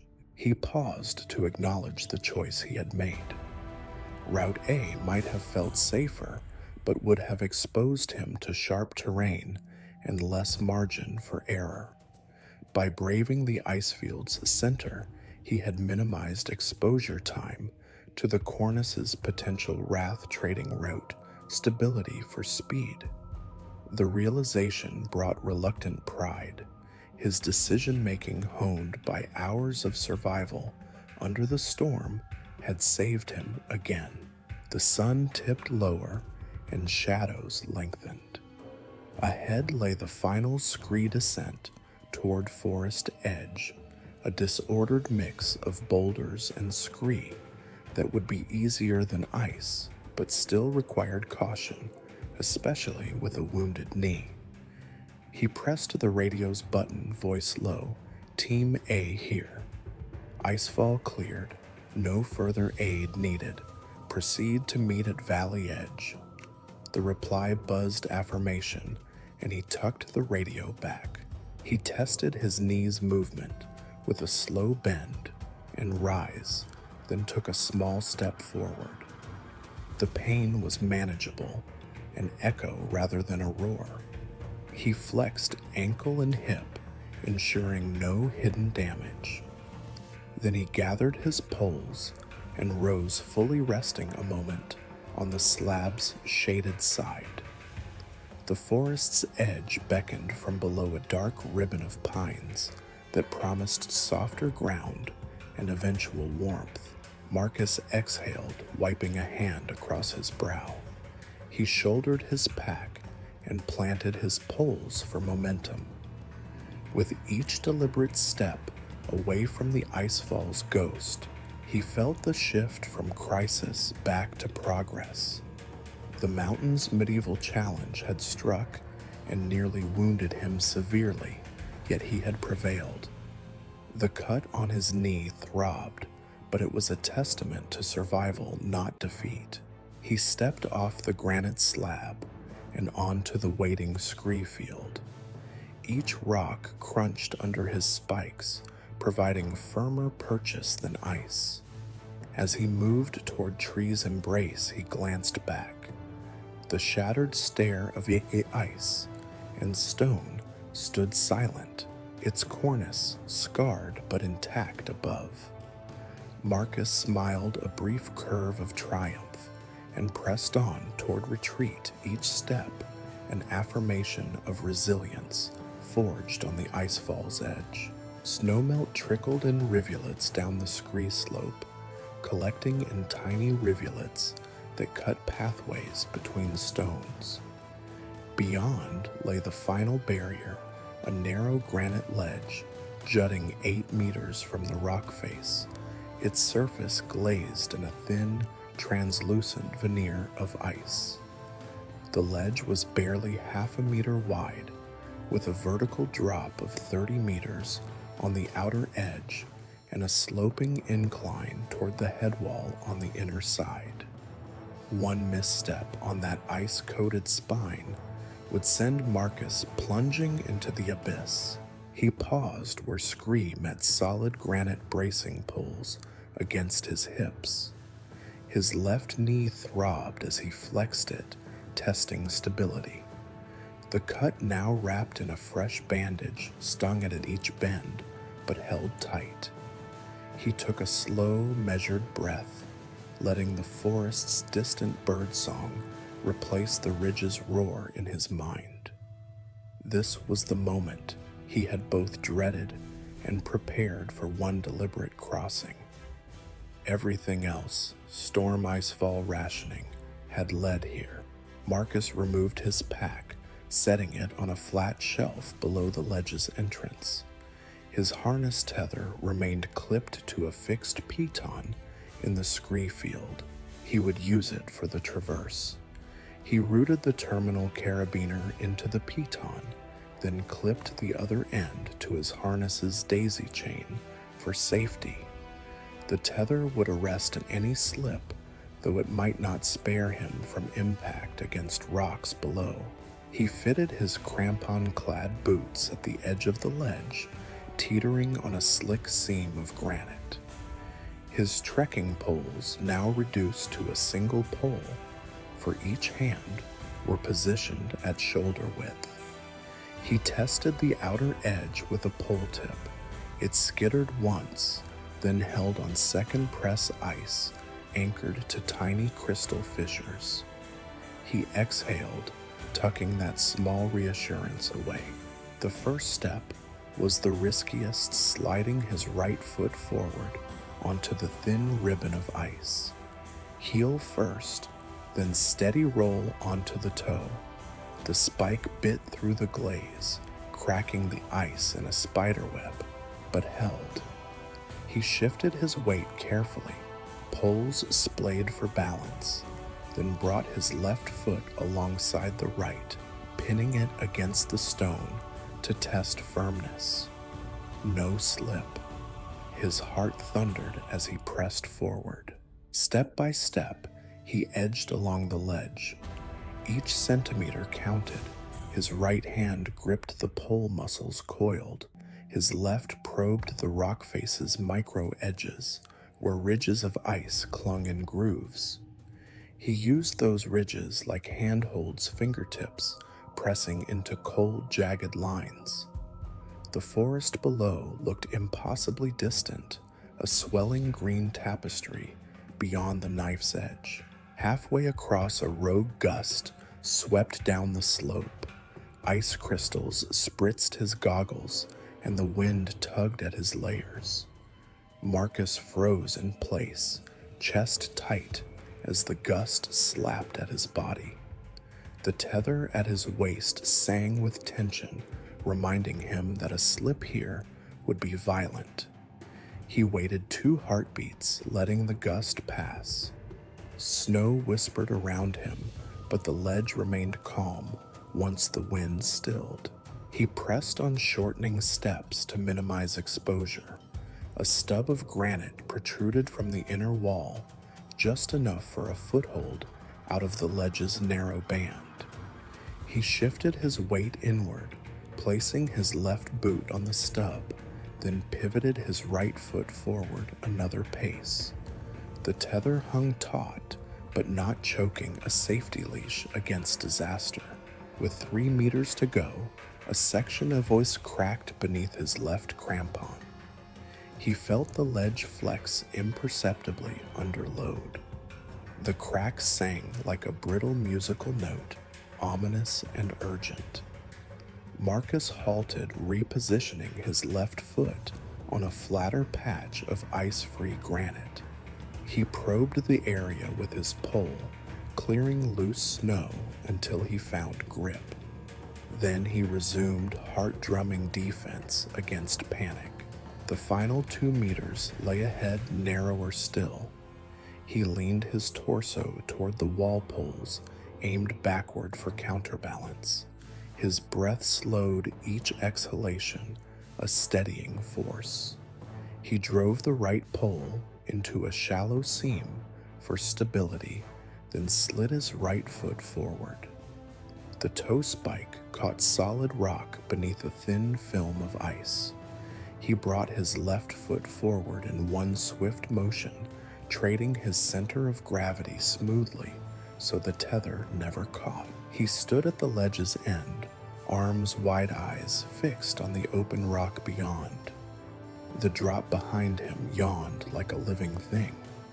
Below, sunlight flickered on the tree canopy, oblivious to his ordeal. He took a final, careful step back onto the broader granite shelf. The tether slackened, and he unclipped with shaking fingers, gathering the line. His legs knotted with tension, felt unsteady, but he stood upright. He retrieved his pack and slung it onto his back, feeling weight and warmth return.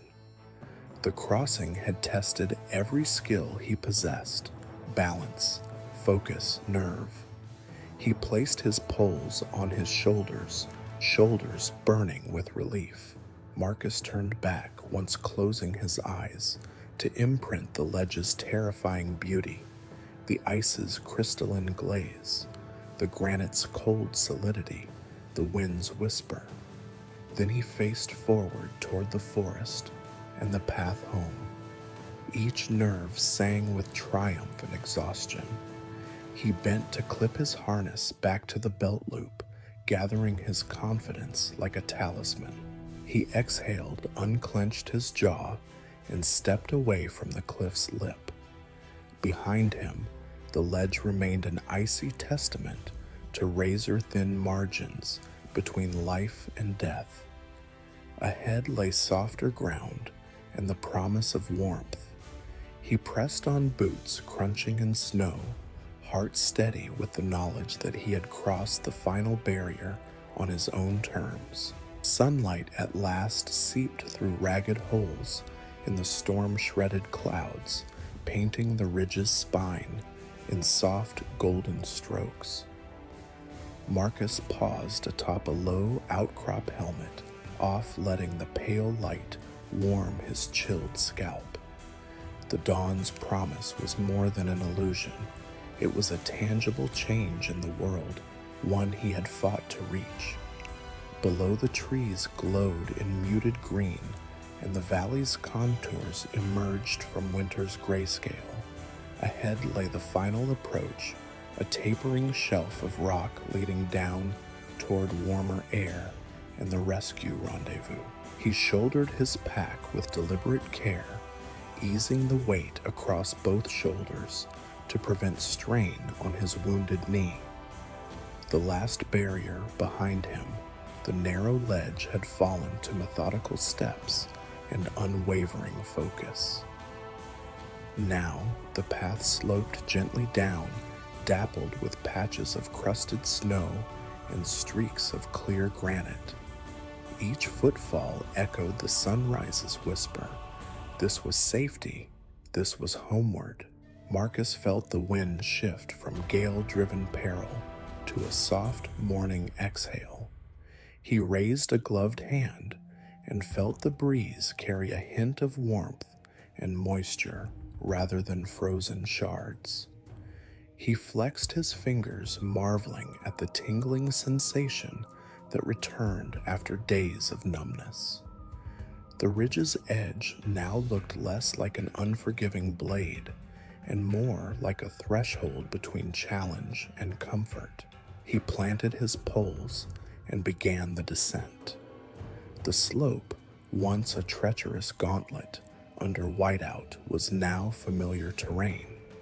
He recognized the wind-sculpted buttress where he'd taken refuge in the storm's first hours, its granite face softened by the sun's reflection.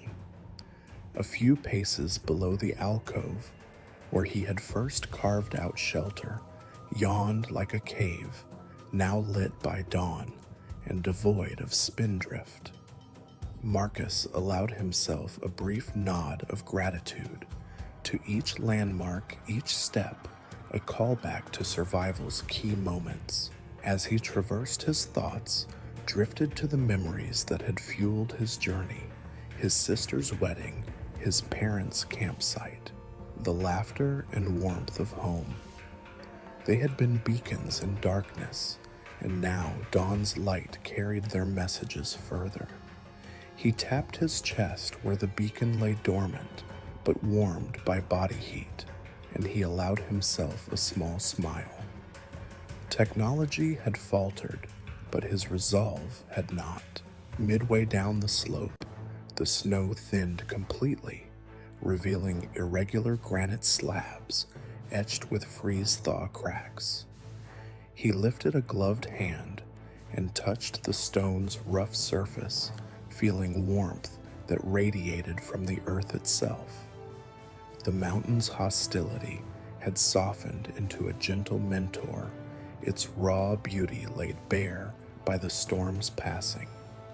Marcus inhaled deeply, breathing in the scent of wet rock and pine resin carried uphill on the morning breeze. His gaze swept downward to the horseshoe bowl, now a smooth amphitheater of gleaming rock and slivers of late melt snow. He remembered the bowl's white fury, the flurries and howling wind that had stripped him of certainty. Now it lay tranquil, an amphitheater hosting sunlight's entrance.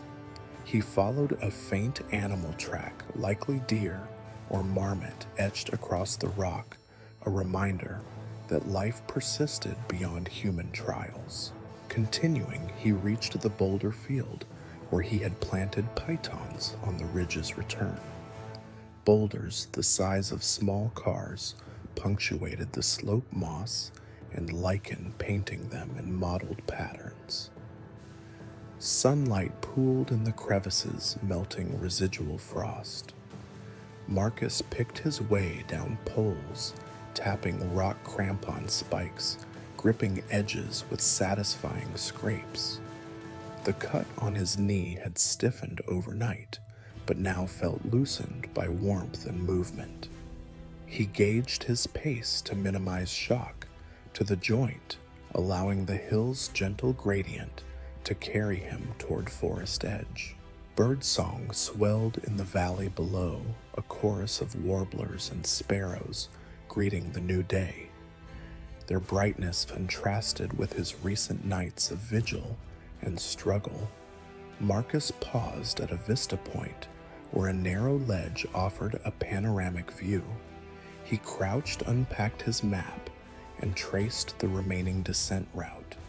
From here, a series of switchbacks carved into the ridge's flank would lead him into the timberline and eventually to a fire lookout cabin where a park ranger offered hot coffee and blankets. He folded the map and stowed it, then rose with the sun at his back. The slope eased further until scattered trees appeared, their trunks slender and bark silvered by frost's kiss. Pine needles whispered underfoot as he stepped beneath the canopy, a cathedral of dawn where shafts of light pierced the branches like stained glass windows. He let his poles rest over his shoulder boots, crunching in the soft carpet of needles and pine cones. Each stride carried him deeper into life's warmth. His breath came easy, no longer rasping against frozen lungs. The forest's hush was a balm muted by the tree's embrace. He glanced back once, noting the ridge's silhouette against the pale sky, jagged, imposing, now just another landmark rather than a living threat. He felt gratitude mingle with relief, a complex emotion that settled in his chest like a second heart. Lower still, he reached the logging road he'd carved his message upon. The sentinel stump still stood, its carved letters darkened by morning moisture. He traced the inscription with a fingertip, marveling at human determination etched in wood. Then, moving on, he followed the road's gentle curve toward the ranger station, where a warm fire awaited. As the sun climbed, the chill retreated, and sunlight gleamed on distant radio towers. Marcus marched forward, each step lighter than the last, bearing the weight of triumph rather than packs of supplies. The ordeal had reshaped him, etched resilience into his bones, as permanently as lichen onto stone. At the trail's end, the valley floor opened into meadows dotted with wildflowers and the distant hum of vehicles.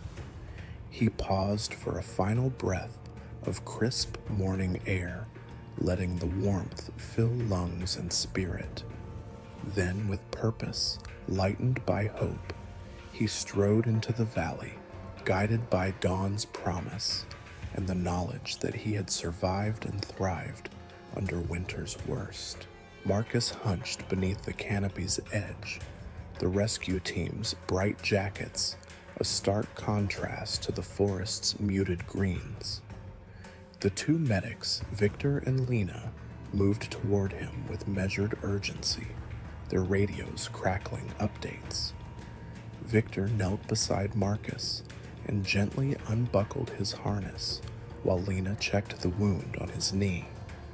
He welcomed their ministrations, every touch a reminder that he had not endured this trial alone, even when he chose to proceed unaided. Support had waited on the ridge and in these woods whenever he asked. "Welcome back, Lena," said her voice warm. "You did well keeping yourself together out there." Marcus offered a tired smile. "I needed to finish the descent myself, but I'm glad you're here now." They wrapped his knee in fresh bandages and secured a compression wrap. Victor tested Marcus's range of motion, and Marcus flexed and extended, noting stiffness, but no alarming pain. A small victory after everything he'd faced. As they prepared to lead him toward the ranger station, Marcus paused and looked back up the trail. Above the ridge's profile rose like a silent guardian, its granite spine bathed in late afternoon light. He felt an unexpected pang, a mix of gratitude and a bittersweet longing. The ridge had tested him, but it had also revealed hidden depths of resilience and purpose. How long did the storm last up there? He asked Victor as he rose to his full height. The medic glanced at his watch. Roughly 30 hours from first flurry to full summit lull, but conditions stayed unstable for a full 48 hours. Marcus nodded, recalling each draining minute. First shelter under the slab, whiteout panic, the slot's claustrophobic grip, the icefall's near miss, and the slow return of dawn's promise. Each episode had etched itself into his memory as both trial and teacher. They set off along the logging road, Marcus between the two rescuers. He inhaled the forest air sweet with pine and the faint scent of thawing earth. Mist hovered above the stream where he had carved his message, now nearly erased by melting snow, though still legible to any searching eyes. He turned momentarily to the stump, the carved letters, a testament not only to his presence, but to his choice to fight unpredictability with prepared adaptation. Ahead, the ranger station's peaked roof came into view, smoke curling from its chimney. A clearing glowed warmly, promise of hot coffee and blankets shimmering in his mind. But before reaching it, Marcus felt compelled to reflect on the broader journey he had undergone. He spoke softly into the quiet, more to himself than to his companions. I learned that survival isn't just about gear or skill, he said. It's about adaptability. When the beacon died, I had to find another way to communicate. When shelter collapsed, I found another. Every time a piece of equipment or plan failed, I had to improvise and improvise again. Lena glanced at him with admiration. Your presence of mind was incredible. Many would have slipped into panic. He considered nodding, but instead let his gaze wander upward toward the ridge's fractured summit. Panic is easy. It happens in a heartbeat, but survival comes over many heartbeats when you choose to keep breathing, keep thinking, keep moving even after everything seems against you. They reached the station steps, and Marcus felt his legs relax as solid wood replaced gravel. A park ranger stood at the door, eyes wide, as he recognized the subdued figure emerging from the trees. He hurried forward with a steaming mug of coffee and a folded blanket. Here you go, the ranger said, pressing both into Marcus's hands.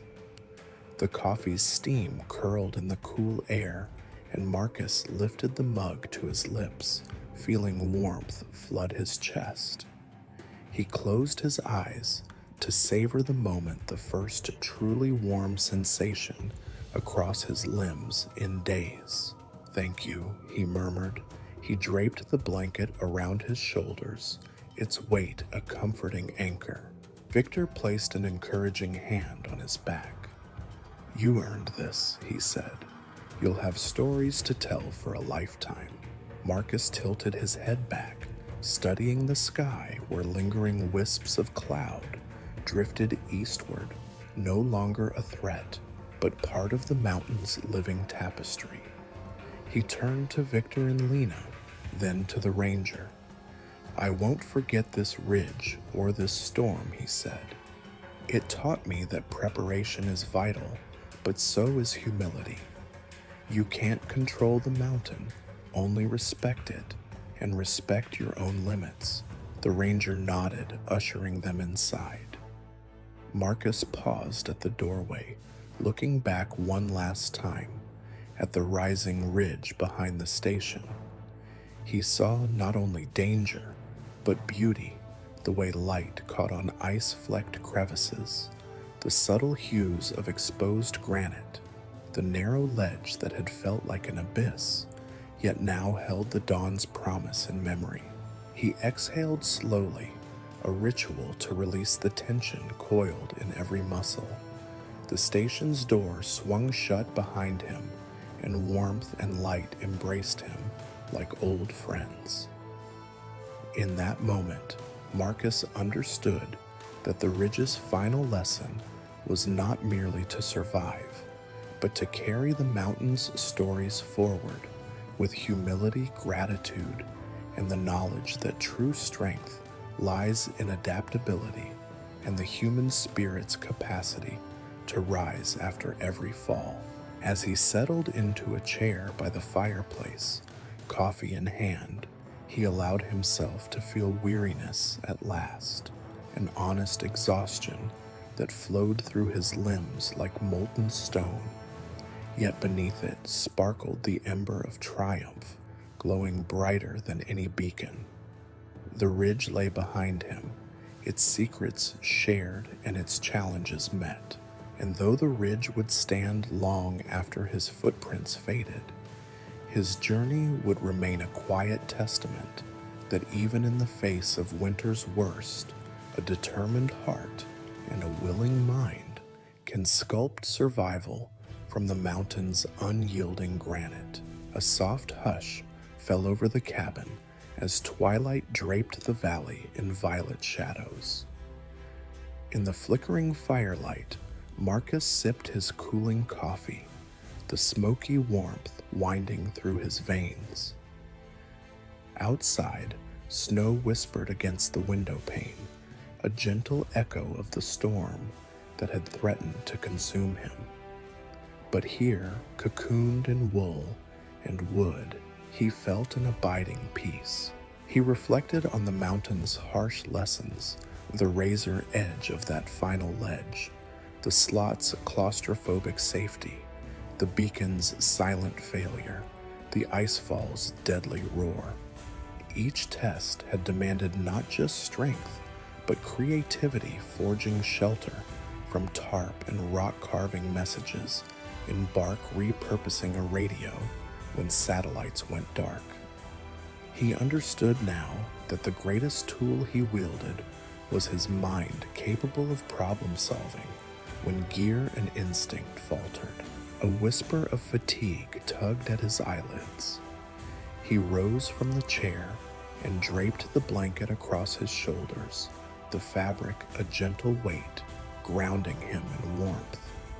The ranger's cabin hummed with quiet camaraderie, a place of stories and shared human resilience. Marcus smiled, knowing that soon he would share this tale, not as bragging, but as testimony to survival's art. He set the empty mug on a wooden shelf and approached the window. Snowflakes danced under the street lamp's glow, each one unique, transient, and perfect. He pressed his palm against the cool glass and whispered a vow to respect the mountain's power, to prepare diligently, and to honor each boundary between human will and nature's sovereignty. Night deepened, and the fire's flames turned embers. Marcus yawned, a genuine exhaustion that felt like unburdening. He stood at the cabin's center and in a soft voice offered a final benediction to the mountain and to himself. May tomorrow's dawn find us wiser and stronger, ever mindful of nature's lessons and the hope that carries us through the storm. He walked to the bunk in the corner, the ranger offering a clean sheet and pillow.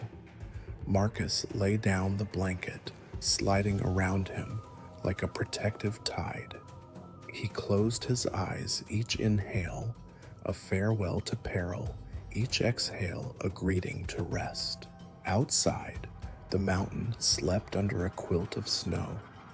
Inside, Marcus's chest rose and fell in quiet rhythm, the day's trials melting into dreams.